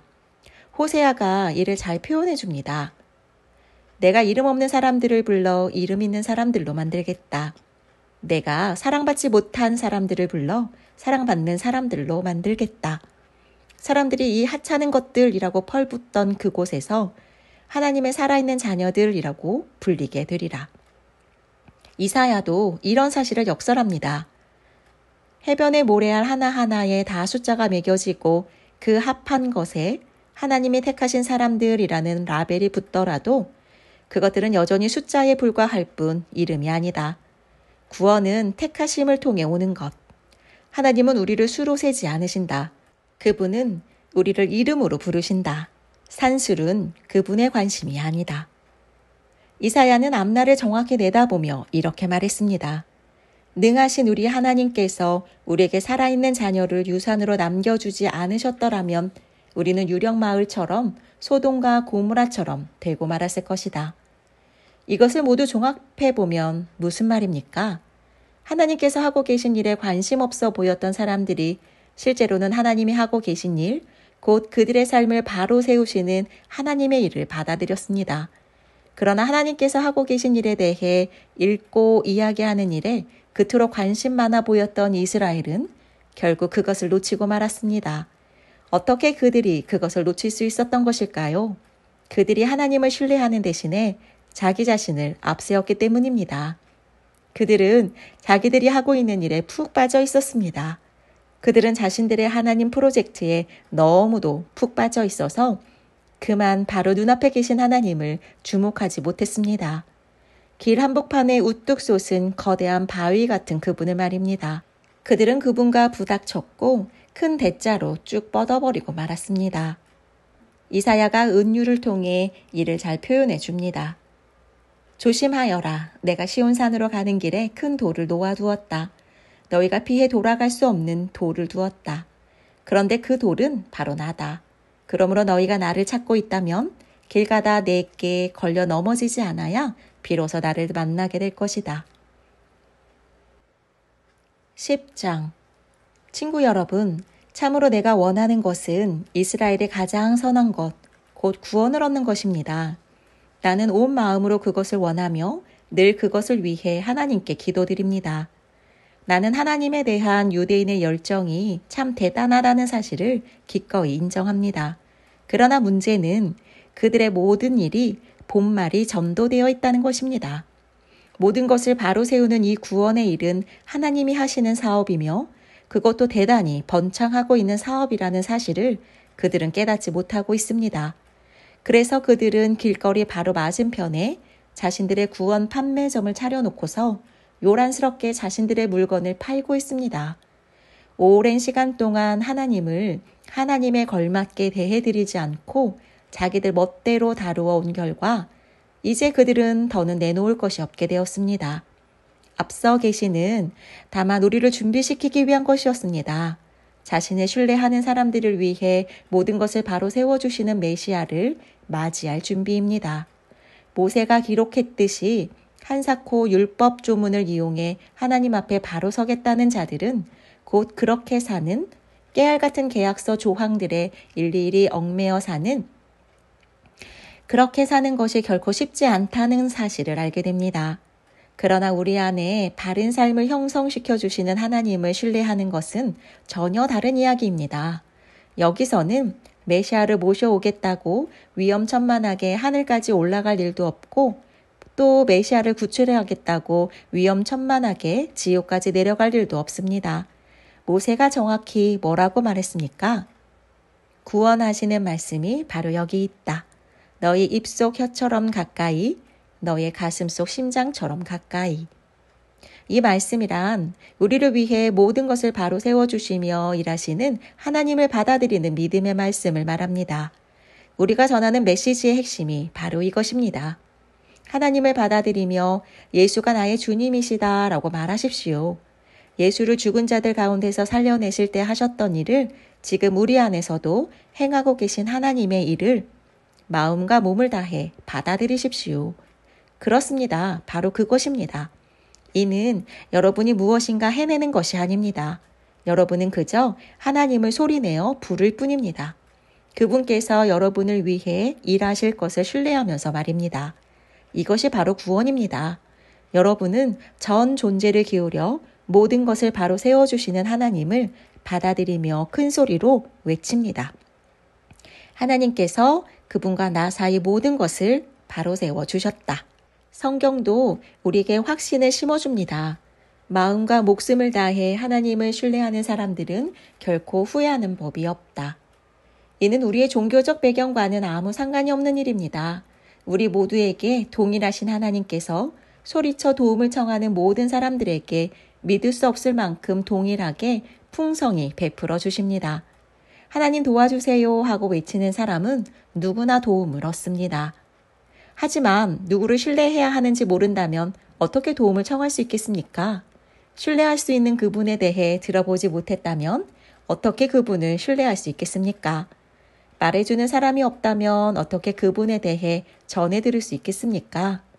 또한 보냄을 받은 사람이 없다면 누가 그분에 대해 말해주는 일을 하겠습니까? 그러므로 성경은 이렇게 외칩니다. 숨막히는 저 광경을 보라.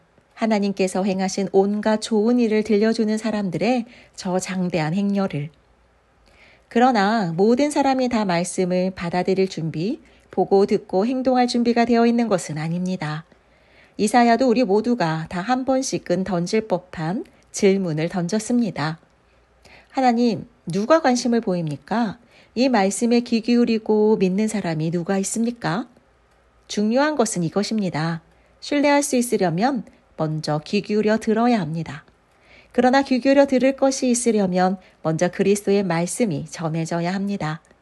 그러나 이스라엘의 경우는 지금 일어나고 있는 일에 대해 듣고 깨달을 수 있는 기회가 정말 충분히 있지 않았던가요? 전하는 사람들의 목소리가 온 세상에 울려 퍼졌고 그들의 메시지가 땅의 칠대양에까지 미쳤다. 그러므로 중요한 질문은 이것입니다. 왜 이스라엘은 이 메시지에 대한 독점권이 자신에게 없다는 사실을 깨닫지 못했던 것일까요? 다음과 같이 예언한 모세가 바로 보았습니다. 여러분은 하나님께서 여러분이 낮추어 보는 사람들, 이방인들에게 다가가시는 것을 보게 될 것이고 질투심에 미칠 것입니다. 여러분은 하나님께서 여러분이 종교적으로 하등하다고 여기는 사람들에게 다가가시는 것을 보게 될 것이고 우라가 치밀 것입니다. 이사야는 담대하게 하나님의 말씀을 이렇게 전합니다. 나를 찾지도 않던 사람들이 나를 만났고 받아들였다. 나 또한 나에 대해 묻지도 않았던 사람들을 만났고 받아들였다. 그러고는 분명한 고발로 마무리 짓습니다. 날이면 날마다 나는 두 팔 벌려 이스라엘을 불렀건만 이런 수고에도 내게 돌아온 것은 냉대와 차가운 시선뿐이었다. 11장. 그렇다면 하나님께서 이제 이스라엘을 하면 넌더리가 나서 그들과 아예 절교하시려 한다는 말입니까? 그렇지 않습니다. 기억하십시오. 지금 이런 이야기를 쓰고 있는 나 역시 이스라엘 사람으로서 베냐민 지파 출신이며 아브라함의 후손입니다. 이보다 더 확실한 셈족 혈통을 본 적 있습니까? 우리는 절교 이야기를 하려는 것이 아닙니다. 하나님은 쉽게 이스라엘에게서 손을 떼어버릴 수 없습니다. 그동안 이스라엘과 너무 오랫동안 관계를 맺어오셨고 투자하신 것이 너무 많습니다. 이런 이스라엘을 두고 엘리야가 몹시 괴로워하며 기도 가운데 외쳤던 것을 기억하십니까? 하나님, 그들이 주님의 예언자들을 죽였고 주님의 제단을 짓밟았습니다. 저만 홀로 남았는데 이제 그들이 저의 뒤도 쫓고 있습니다. 하나님의 대답이 무엇이었는지 기억하십니까? 내게는 아직 무릎 꿇지 않은 7,000명이 있다. 끝까지 충성을 다하고 있는 7,000명이 있다. 오늘날도 마찬가지입니다. 지금도 치열한 모습으로 충성을 다하는 소수가 남아 있습니다. 많지 않은 수일 것입니다. 하지만 여러분이 생각하는 것보다는 많은 수일 것입니다. 그들이 그처럼 버티고 있는 것은 무언가 얻을 것이 있어서가 아닙니다. 그들은 다만 자신을 택해 주신 하나님의 은혜와 목적에 대해 확신하고 있기 때문입니다. 그들이 그저 눈앞의 사용만을 생각했더라면 이미 오래전에 포기하고 물러났을 것입니다. 결국 어떻게 되었습니까? 이스라엘이 자신의 사욕을 도모하며 자기 힘으로 하나님 앞에 서려고 했을 때 이스라엘은 성공하지 못했습니다. 하나님께 택함받은 사람들은 하나님께서 그들을 통해 그분의 뜻을 도모하시도록 했던 사람들이었습니다. 그들은 그분께 정당성을 인정받았습니다. 사욕을 도모한 이스라엘은 하나님을 향해 바위처럼 굳어버렸습니다. 여기에 대해 모세와 이사야도 이렇게 평했습니다. 싸움질 좋아하고 자기 중심적인 그들에게 넌더리가 나신 하나님은 그들을 눈멀고 귀먹게 하셨고 그들로 그들 자신 안에 갇히게 하셨는데 그들은 지금까지도 계속 그렇게 갇혀 있다. 다윗도 그런 사람들에 대해 몹시 불편한 마음을 드러냈습니다. 그들이 그렇게 자기 뱃속만 채우며 먹다가 탈이 나버렸으면 그렇게 자기 속만 차리며 가다가 다리가 부러졌으면 좋겠습니다. 그들이 그렇게 자기만 쳐다보다가 눈이 멀어버리기를 그렇게 신행살이를 하다가 궤양에 걸려버렸으면 좋겠습니다. 이런 질문이 나올 수 있습니다. 그렇다면 이제 그들은 완전히 끝난 것인가? 영원히 나가버린 것인가? 답은 분명합니다. 결코 그렇지 않습니다. 아이러니하게도 그들이 퇴장하면서 열고 나간 문으로 이방인들이 입장할 수 있게 되었습니다. 그런데 여러분도 아시는 것처럼 지금 유대인들은 자신들이 무언가 좋은 것을 제 발로 차버리고 나가버린 것이 아닌가 하는 의구심을 갖기 시작했습니다. 한번 상상해 보십시오. 그들이 나가버린 것이 온 세상에 걸쳐 이방인들이 하나님 나라로 몰려오는 일을 촉발시켰다면 그 유대인들이 다시 돌아올 때는 그 효과가 과연 어떠하겠습니까? 그 귀향이 무엇을 가져올지 상상해 보십시오. 그러나 그들에 대한 이야기는 여기서 그만하려고 합니다. 지금 나의 관심사는 바로 여러분, 곧 이방인들이기 때문입니다. 나는 이방인이라고 하는 여러분에 대해 특별한 사명을 받은 사람입니다. 나는 이 사실을 나의 동족인 이스라엘 사람들 가운데 있을 때 최대한 자랑하며 강조하곤 했습니다. 나는 그들이 지금 스스로 놓치고 있는 것을 깨닫게 되고 하나님께서 하고 계신 일에 동참하려는 마음을 품게 되기를 바라기 때문입니다. 그들이 떨어져 나간 일로 인해 이처럼 온 세상에 걸쳐 하나 되는 일이 시작되었다면 그들이 다시 돌아올 때는 더 큰 일이 촉발될 것입니다. 엄청난 귀향이 있을 것입니다. 이렇게 유대인들이 저지른 일이 그들로서는 잘못한 일이었지만 여러분에게는 좋은 일이 되었다면 그들이 그 일을 바로잡을 때는 과연 어떻게 될지 생각해 보십시오. 이 모든 일의 배후와 바탕에는 어떤 거룩한 뿌리가 자리 잡고 있습니다. 하나님께서 심으시고 기르시고 계신 뿌리입니다.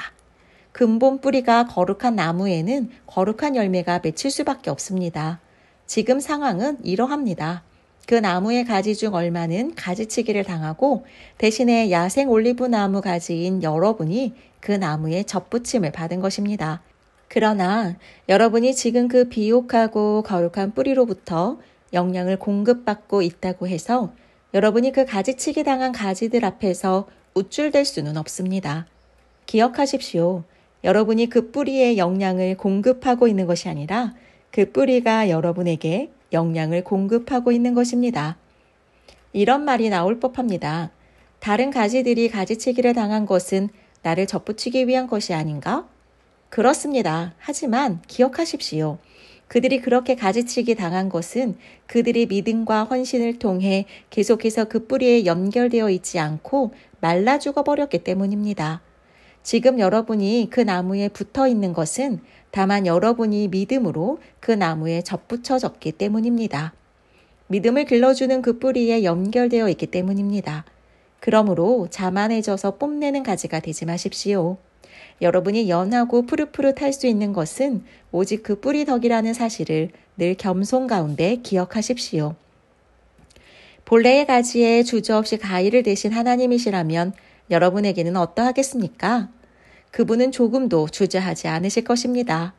하나님은 온화하고 인자하신 분이지만 동시에 가차없고 엄하신 분이기도 하다는 사실을 반드시 명심하십시오. 그분은 말라 죽은 가지에 대해서는 가차없으시되 접붙여진 가지에 대해서는 온화하십니다. 그분의 온화하심을 믿고 방자하게 굴 생각은 버리십시오. 여러분이 말라 죽은 가지가 되는 순간 여러분은 가차없이 내쳐지게 됩니다. 그러니 여러분은 바닥에 나뒹구는 가지치기 당한 가지들을 보며 우월감에 젖지 않도록 하십시오. 계속 죽은 가지로 남기를 고집하지 않는다면 그들도 얼마든지 다시 접붙임 받을 수 있습니다. 하나님은 그렇게 하실 수 있습니다. 그분은 기적적인 접붙임을 행사하실 수 있는 분입니다. 바깥 야생나무에서 잘려나온 가지들인 여러분을 접붙여 내신 그분에게는 그 나무에 본래 붙어 있던 가지들을 다시 접붙이는 일은 분명 일도 아닐 것입니다. 다만 여러분은 지금 여러분이 그 나무에 붙어 있다는 사실을 기뻐하며 다른 사람들도 다 잘 되기를 바라십시오. 친구 여러분, 나는 최대한 분명하게 짚고 넘어가려고 합니다. 이 문제는 결코 단순한 문제가 아닙니다. 현재 상황을 잘못 해석해서 오만하게도 자칫 여러분은 왕족이고 저들은 내쳐진 천민인 것처럼 생각할 수 있습니다. 전혀 그렇지 않습니다. 이스라엘이 현재 하나님에 대해 완고해져 있는 것은 일시적인 현상입니다. 그 효과로 모든 이방인을 향해 문이 열리게 되었고 그래서 마침내 집이 꽉 차게 될 것입니다. 그러나 이 일이 다 이루어지기 전에 먼저 이스라엘이 완성되는 일이 있을 것입니다. 이렇게 기록되어 있듯이 말입니다. 한 투사가 시온산에서 성큼성큼 내려와서는 야곱의 집을 깨끗이 치울 것이다. 내가 내 백성에게 반드시 하고야 말 일이 이것이다. 그들에게서 내가 죄를 제거할 것이다. 메시지의 복된 소식을 듣고 받아들인 여러분의 입장에서 보면 유대인들이 마치 하나님의 원수처럼 보일 것입니다. 그러나 하나님의 전체 목적이라는 원대한 시각에서 보면 그들은 여전히 하나님의 가장 오래된 친구입니다. 하나님의 선물과 하나님의 부르심에는 완전한 보증이 붙어 있습니다. 결코 취소되거나 무효가 될 수 없습니다. 불과 얼마 전까지만 해도 여러분은 하나님께 바깥 사람이었습니다. 그러나 유대인들이 하나님께 등을 돌렸고 여러분에게는 문이 열렸습니다. 이제 그들이 하나님께 바깥 사람이 된 것입니다. 그런데 여러분에게 문이 활짝 열린 것으로 인해 그들에게도 다시 돌아올 수 있는 길이 열렸습니다. 이렇게 혹은 저렇게 하나님께서는 우리 모두로 하여금 한 번씩 다 바깥에 처해보는 경험을 하게 하셨습니다. 이것은 그분께서 친히 문을 여시고 우리를 다시 안으로 받아들이시기 위해서입니다. 이 비할 데 없는 하나님의 엄청난 관대하심과 깊고 깊은 지혜, 우리는 결코 다 이해하지 못하며 헤아릴 수도 알 수도 없습니다. 하나님을 설명할 수 있는 이 누구인가? 그분께 하실 일을 아뢰 수 있을 만큼 똑똑한 이 누구인가? 하나님이 조언을 구하시는 이 누구며 그분께 도움이 되니 누구인가? 모든 것이 그분에게서 시작하고 그분을 통해 일어나며 그분에게서 마친다. 영원토록 영광, 영원토록 찬양. 오, 참으로 그러하기를. 12장. 그러므로 나는 이제 여러분이 이렇게 살기를 바랍니다. 하나님께서 여러분을 도우실 것입니다. 여러분의 매일의 삶, 일상의 삶, 자고 먹고 일하고 노는 모든 삶을 하나님께 헌물로 드리십시오. 하나님께서 여러분을 위해 하시는 일을 받아들이는 것이 곧 여러분이 그분을 위해 할 수 있는 최선의 일입니다. 문화에 너무 잘 순응하여 아무 생각 없이 동화되어 버리는 일이 없도록 하십시오. 대신에 여러분은 하나님께 시선을 고정하십시오. 그러면 속에서부터 변화가 일어날 것입니다. 그분께서 여러분에게 바라시는 것을 흔쾌히 인정하고 조금도 머뭇거리지 말고 거기에 응하십시오. 하나님께서 둘러싸고 있는 문화는 늘 여러분을 미숙한 수준으로 끌어낮추려 하지만 하나님께서는 언제나 여러분에게서 최선의 것을 이끌어내시고 여러분 안에 멋진 성숙을 길러주십니다. 하나님께서 주신 것들에 대한 깊은 감사의 마음으로 여러분에 대해 특별한 사명을 받은 사람으로서 말씀드립니다. 여러분은 순전히 은혜 가운데 살고 있습니다. 여러분이 마치 하나님께 뭔가 좋은 것을 해드리고 있는 것처럼 착각하지 마십시오. 그렇지 않습니다. 실은 하나님께서 여러분에게 온갖 좋은 것을 가져다 주고 계신 것입니다.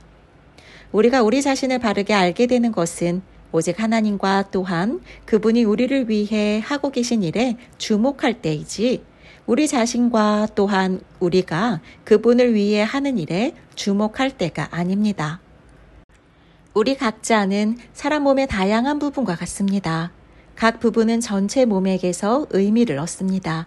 그 반대는 아닙니다. 우리가 말하는 몸은 택함받은 사람들로 이루어진 그리스도의 몸을 말합니다. 우리 각자의 의미와 기능은 우리가 그분 몸의 한 부분으로서 갖는 의미와 기능입니다. 잘려나간 손가락, 잘려나간 발가락이라면 무슨 대단한 의미와 기능이 있겠습니까? 우리는 그리스도의 몸 안에서 빼어난 모양과 탁월한 기능을 부여받은 부분들로 지음받았습니다. 그러므로 우리는 지음받은 본연의 모습대로 살아가야 합니다. 시기심이나 교만한 마음을 품고서 다른 사람들과 자신을 비교해서는 안 됩니다. 자기가 아닌 다른 무엇이 되려고 애쓰지 마십시오. 설교하는 일이라면 하나님의 메시지만을 전하고 그와 상관없는 내용을 전하지 마십시오. 돕는 일이라면 도와주기만 하지 월권하지 마십시오. 가르치는 일을 한다면 여러분이 가르치는 바를 고수하십시오. 격려하고 인내하는 일이라면 으스대지 않도록 조심하십시오. 책임자 위치에 있다면 멋대로 권력을 휘두르지 마십시오. 곤란에 빠진 사람들을 원조하는 일에 부름받았다면 늘 눈을 크게 뜨고 잘 살펴 신속하게 움직이도록 하십시오. 불우한 사람들과 더불어 일하는 사람이라면 그들 때문에 화를 내거나 우울해하지 않도록 하십시오. 늘 얼굴에 미소를 띠고 일하십시오. 중심으로부터 사랑하십시오. 사랑하는 척하지 마십시오. 악은 필사적으로 피하십시오. 선은 필사적으로 붙드십시오. 깊이 사랑하는 좋은 친구들이 되십시오. 기꺼이 서로를 위한 조연이 되어 주십시오. 지쳐 나가 떨어지지 않도록 하십시오. 늘 힘과 열정이 가득한 사람이 되십시오. 언제든 기쁘게 주님을 섬길 준비를 갖춘 종이 되십시오. 힘든 시기에도 주저앉지 마십시오. 그럴수록 더욱 열심히 기도하십시오. 도움이 필요한 그리스도인들을 도우십시오. 정성껏 환대하십시오. 원수에게도 축복해 주십시오. 결코 악담을 퍼붓거나 하지 마십시오. 친구들이 행복해할 때 함께 기뻐해 주십시오. 그들이 슬퍼할 때 함께 울어주십시오. 서로 잘 지내십시오. 혼자 잘난 척하지 마십시오. 별 볼 일 없는 이들과도 친구가 되십시오. 대단한 사람인 양 굴지 마십시오. 대받아치려고 하지 마십시오. 대신 누구에게서나 아름다운 점을 찾으십시오. 할 수 있다면 모든 사람과 더불어 사이좋게 지내십시오. 받은 대로 갚아주겠다고 고집하지 마십시오. 그것은 여러분이 할 일이 아닙니다. 내가 심판할 것이다. 내가 알아서 할 것이다. 라고 하나님께서 말씀하십니다. 우리의 성경은 원수가 굶주리고 있는 것을 보면 가서 점심을 사주고 그가 목말라 하면 음료수를 대접하라고 말하고 있습니다. 여러분이 그런 관대함을 베풀면 원수는 소스라치게 놀랄 것입니다. 악이 여러분을 이기도록 놔두지 마십시오. 오히려 선을 행함으로써 악을 이겨내십시오. 13장. 훌륭한 시민이 되십시오. 모든 정부는 다 하나님의 주권 아래 있습니다. 평화와 질서가 있다면 거기에는 하나님의 질서가 있는 것입니다. 그러므로 책임성 있는 시민으로 사십시오. 만일 여러분이 국가에 대해 무책임하다면 여러분은 하나님과의 관계에 있어 무책임한 것이며 하나님은 여러분에게 책임을 물으실 것입니다. 정당하게 세워진 권력기관이라면 여러분이 정당하지 못한 일을 하고 있지 않는 한 무서워할 이유가 없습니다. 건전한 시민이라면 아무것도 두려워할 것이 없습니다. 여러분은 정부와 좋은 관계이기를 원하십니까? 책임 있게 사는 시민이 되십시오. 그러면 아무 문제가 없을 것입니다. 정부가 하는 일은 여러분에게 득이 될 것입니다. 그러나 만일 여러분이 법을 사방팔방으로 어기고 다닌다면 조심하십시오. 경찰은 그저 멋으로 있는 것이 아닙니다. 하나님은 질서를 유지하는 일에 관심이 있으시고 그분은 그 일에 그들을 사용하십니다. 이것이 여러분이 책임 있게 살아야 하는 이유입니다. 단순히 벌을 피하기 위해서가 아니라 그렇게 사는 것이 바른 것이기 때문입니다. 여러분이 세금을 내는 이유도 바로 이것입니다. 질서가 유지되도록 하기 위해서입니다.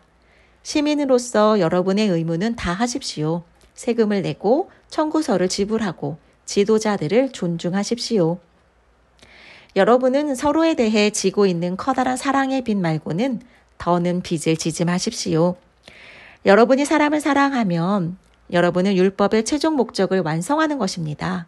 율법 조문은 다른 사람의 배우자와 동침하지 말라, 사람을 죽이지 말라, 자기 소유가 아닌 것에 대해 욕심을 품지 말라 등과 같은 하지 말라는 결국 모두 합치면 다른 사람을 자기 자신처럼 사랑하라는 것입니다. 여러분이 사랑하고 있다면 여러분은 결코 잘못할 수 없습니다. 율법 조문에 들어있는 모든 것을 합치면 그 합은 바로 사랑입니다. 그날 해야 할 일에 너무 열중해 지친 나머지 그만 지금이 어떤 때인지 잊고 살아서는 안 됩니다. 하나님을 망각하고서 꾸벅꾸벅 졸며 살지 않도록 조심하십시오. 이제 밤이 끝나고 새벽이 밝아오고 있습니다. 일어나서 하나님이 하고 계신 일에 눈을 뜨십시오. 이제 하나님께서 우리가 처음 믿었을 때 시작하신 그 구원 사역에 마무리 손질을 하고 계십니다. 우리는 1분도 시간을 허비할 수 없습니다. 천박하고 방종한 생활을 하면서 음탕하고 방탕하게 살면서 말다툼이나 일삼고 눈에 보이는 것이면 무엇이든 탐내면서 이 소중한 낮 시간을 허비할 수 없습니다. 잠자리에서 일어나 옷을 차려입으십시오. 꾸물거리지 마십시오. 그리스도를 옷 입고 당장 일어나십시오. 14장. 여러분과 생각이 다른 동료 신자들을 두 팔 벌려 받아들이십시오.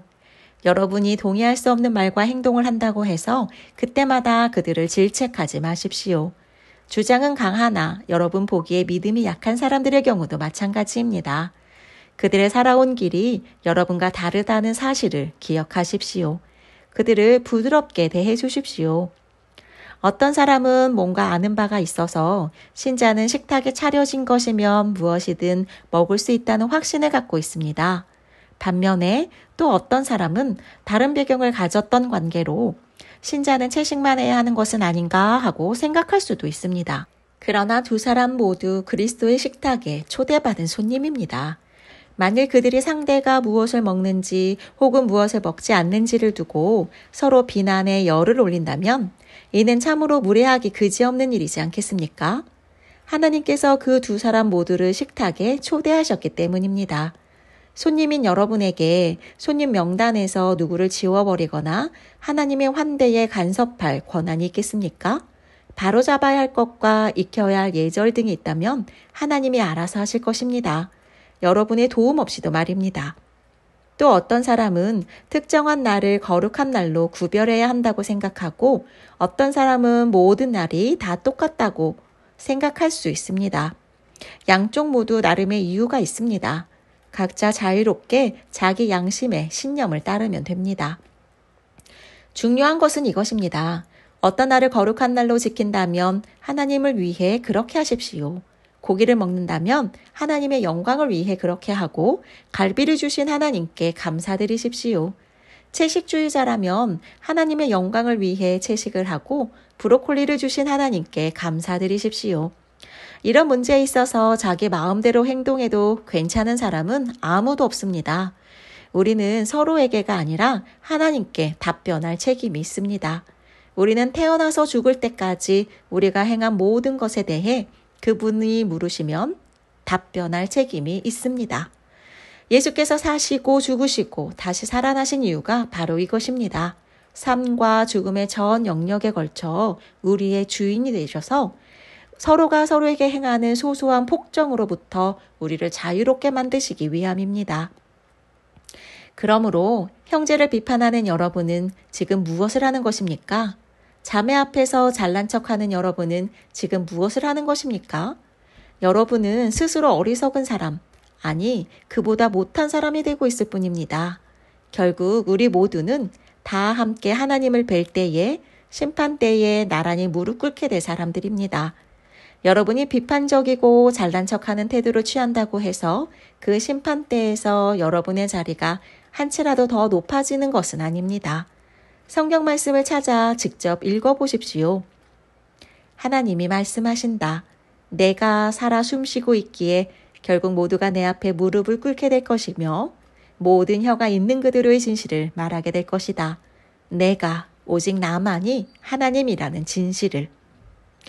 그러므로 여러분은 여러분 일에 전념하십시오. 하나님 앞에서 여러분 자신의 삶만으로도 여러분은 이미 할 일이 많습니다.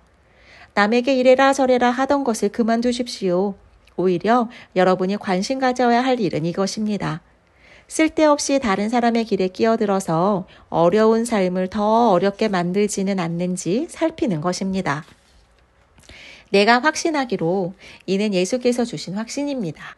모든 것이 그 자체로는 거룩한 것입니다. 물론 우리가 그것을 대하는 방식, 그것에 대해 하는 말들 때문에 그것을 더럽힐 수는 있습니다.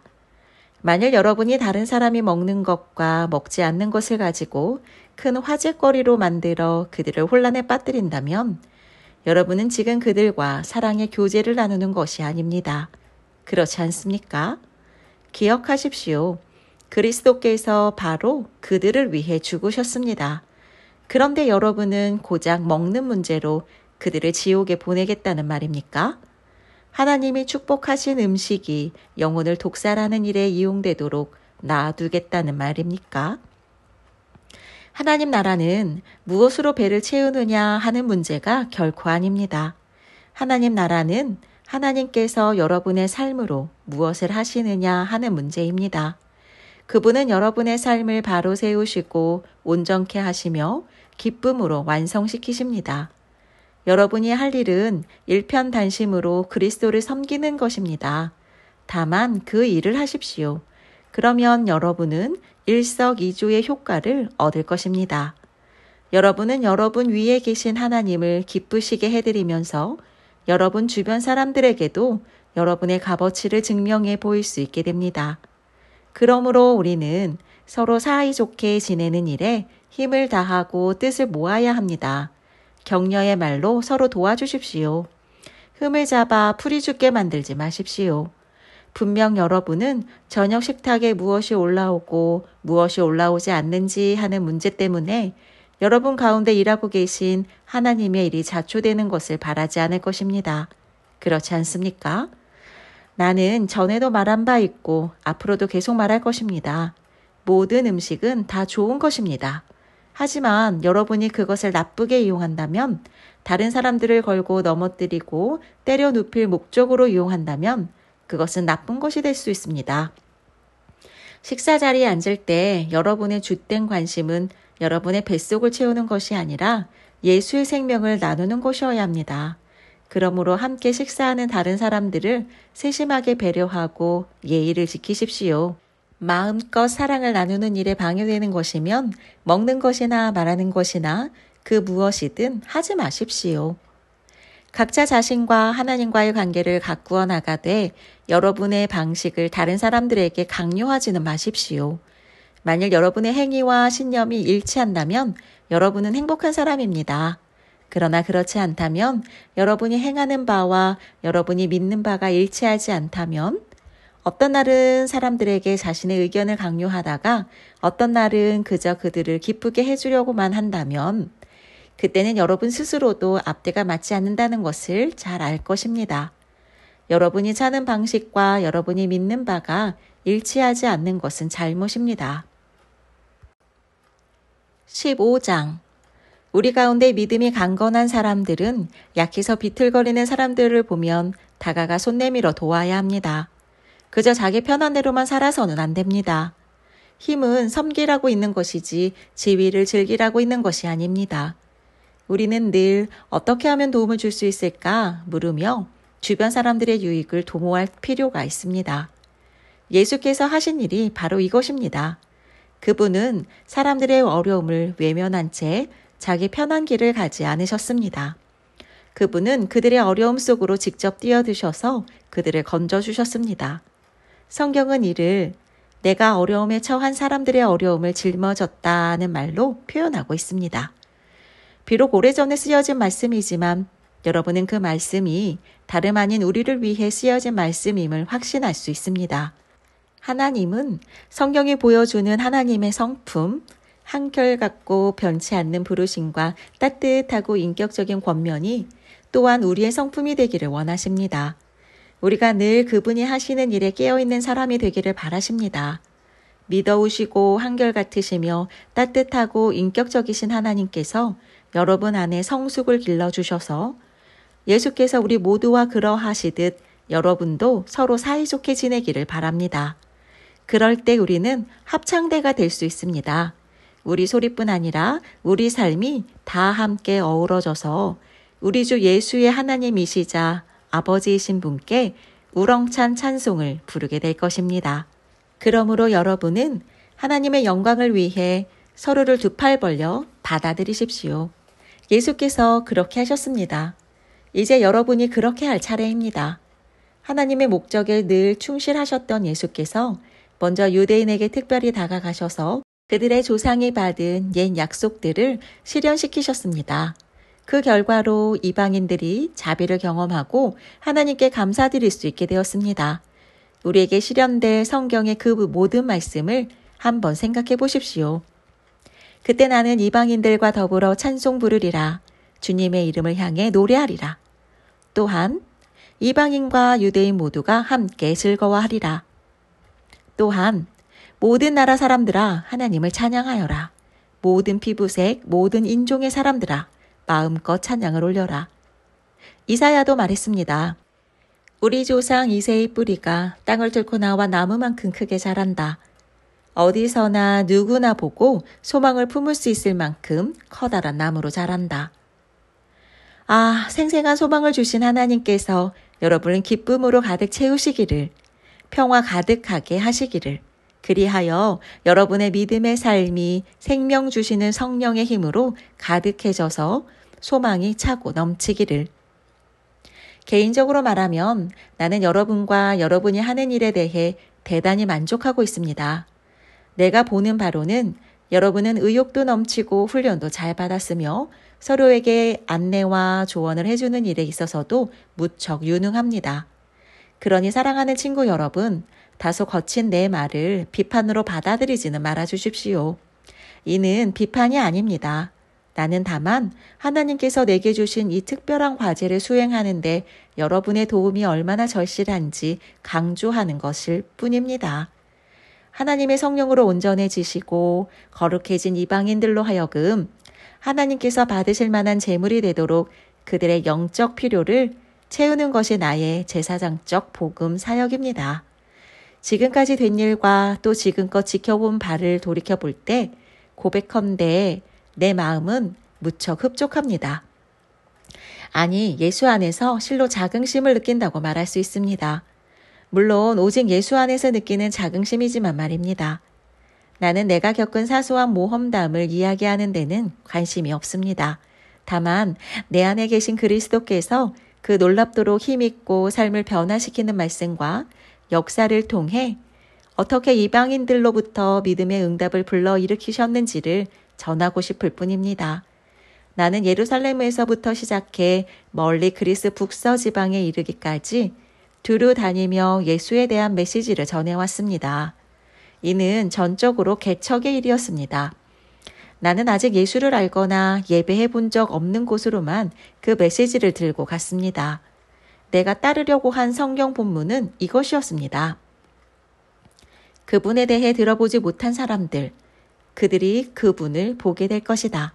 그분에 대해 들어본 적 없는 사람들, 그들이 그 메시지를 받을 것이다. 바로 이런 이유로 내가 마침내 여러분을 방문할 계획을 세우기까지 이렇게 오랜 시간이 걸렸던 것입니다. 그러나 이제는 그런 지역에서 해야 할 개척의 일이 더 이상 없고 또 여러 해에 걸쳐 여러분을 만나보기를 고대해 왔으므로 이제 나는 구체적인 방문 계획을 세우고 있습니다. 나는 스페인으로 가는 길인데 도중에 여러분에게 들러서 즐거운 시간을 갖고 또 여러분이 베풀어주는 하나님의 복을 가지고 다시 길에 오르게 되기를 기대하고 있습니다.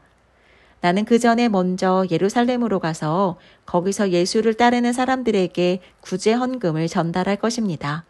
북쪽으로는 마케도니아로부터 남쪽으로는 아가야에 이르기까지 모든 지역의 그리스 사람들이 예루살렘의 가난한 신자들을 돕기 위해 마음을 모아 헌금했습니다. 그들은 기쁜 마음으로 이 일을 했는데 이는 그들이 마땅히 해야 하는 일이기도 합니다. 그동안 예루살렘 공동체로부터 흘러나오는 영적 선물을 풍성히 얻어 누려온 것을 생각할 때 그들이 그 공동체의 가난을 덜어주기 위해 힘을 다하는 것은 지극히 당연한 일입니다. 이 일을 마치고 나면 이 열매 광주리를 직접 전달하고 나면 나는 곧장 스페인으로 출발할 텐데 그 길에 로마에 있는 여러분에게 들를 것입니다. 나의 방문이 그리스도께서 여러분에게 주시는 넘치는 복 가운데 하나가 되었으면 좋겠습니다. 사랑하는 친구 여러분, 한 가지 간청이 있습니다. 나를 위해 기도해 주십시오. 나와 더불어 또 나를 위해 힘을 다해 기도해 주십시오. 유대에 믿지 않는 사람들의 사자굴에서 내가 건진받도록 기도해 주십시오. 또한 예루살렘 신자들에게 가져가는 나의 구제 헌금이 기쁘게 모아졌던 것처럼 또한 기쁘게 받아들여지도록 기도해 주십시오. 하나님의 뜻이라면 나는 가볍고 기꺼운 마음으로 여러분을 찾아가 만나볼 수 있을 것입니다. 여러분과의 사귐을 통해 새로운 힘을 얻게 되기를 고대합니다. 하나님의 평화가 여러분 모두와 함께 하시기를 바랍니다. 아멘. 16장. 우리 친구 베베를 주님 안에서 맞아주십시오. 우리 그리스도인들이 잘하기로 유명한 그 넉넉한 환대로 그녀를 맞아주십시오. 나는 그녀와 그녀가 하는 일을 진심으로 지지합니다. 그녀는 갱그레아에 있는 교회의 핵심 대표자들 가운데 한 사람입니다. 그녀가 무엇을 요청하든지 그녀를 잘 도와주십시오. 그녀는 여러분이 해줄 수 있는 최선의 것을 받을 자격이 충분합니다. 그녀는 지금껏 나를 포함해서 여러 사람들을 도왔습니다. 예수를 섬기는 일에 나와 손잡고 일해온 브루스길라와 아굴라에게 안부를 전해주십시오. 그들은 전에 나를 위해서 자신의 목숨까지 내걸었던 사람들입니다. 그들에게 감사하는 사람은 나뿐만이 아닙니다. 그들의 집에서 모이는 교회는 말할 것도 없고 모든 이방인 신자들 모임도 그들에게 큰 신세를 졌습니다. 나의 사랑하는 친구 에베네도에게 안부를 전해주십시오. 그는 아시아에서 처음으로 예수를 따르게 된 사람입니다. 마리아에게 안부를 전해주십시오. 그녀는 정말 대단한 일꾼입니다. 나의 친척인 안드로니고와 유니아에게 안부를 전해주십시오. 우리는 전에 함께 감옥에 갇힌 적이 있습니다. 그들은 나보다 먼저 예수를 믿어 믿는 이가 된 사람들입니다. 두 사람 모두 탁월한 지도자입니다. 하나님 안에서 한 가족이며 나의 좋은 친구인 암블리아에게 안부를 전해주십시오. 그리스도의 일에 있어 나의 동료인 우르바노에게 그리고 나의 친구 수다구에게 안부를 전해주십시오. 그리스도를 따르는 일에 있어 믿음직한 역전의 용사인 아벨레에게 안부를 전해주십시오. 아리스도블로 가족에게 안부를 전해주십시오. 나의 친척 헤로디온에게 안부를 전해주십시오. 나기수 가족으로서 주님께 속해 있는 사람들에게 안부를 전해주십시오. 두루베나와 두루보사에게 안부를 전해주십시오. 그들은 주님을 섬기는 일에 참으로 근면한 여성들입니다. 그리스도 안에서 사랑하는 친구이자 열심 있는 일꾼인 버시에게 안부를 전해주십시오. 루포와 그의 어머니에게 안부를 전해주십시오. 그는 주님의 탁월한 일꾼입니다. 그의 어머니는 곧 내게도 어머니이십니다. 아순그리도와 블레곤과 허메와 바드로바와 허마에게 또 그들의 가족 모두에게 안부를 전해주십시오. 빌롤로고와 율리아와 네레오와 그의 자매와 올룸바에게 또 그들과 함께 살며 예수를 따르는 모든 사람들에게 안부를 전해주십시오. 거룩한 포옹으로 서로 인사하십시오. 그리스도의 모든 교회가 따뜻한 인사를 건넵니다. 친구 여러분, 마지막으로 조언합니다. 여러분이 배운 가르침 중에서 몇몇 조각과 단편들을 취해서 그것들을 이용해 문제를 일으키는 자들을 늘 예리한 눈으로 살피십시오. 그런 사람들과는 거리를 두십시오. 그들은 우리 주님이신 그리스도를 위해 살 뜻이 없는 자들입니다. 그들은 다만 무언가를 얻어낼 목적으로 이 일에 들어온 것이며 경건하고 달콤한 말로 순진한 사람들을 속여먹는 자들입니다.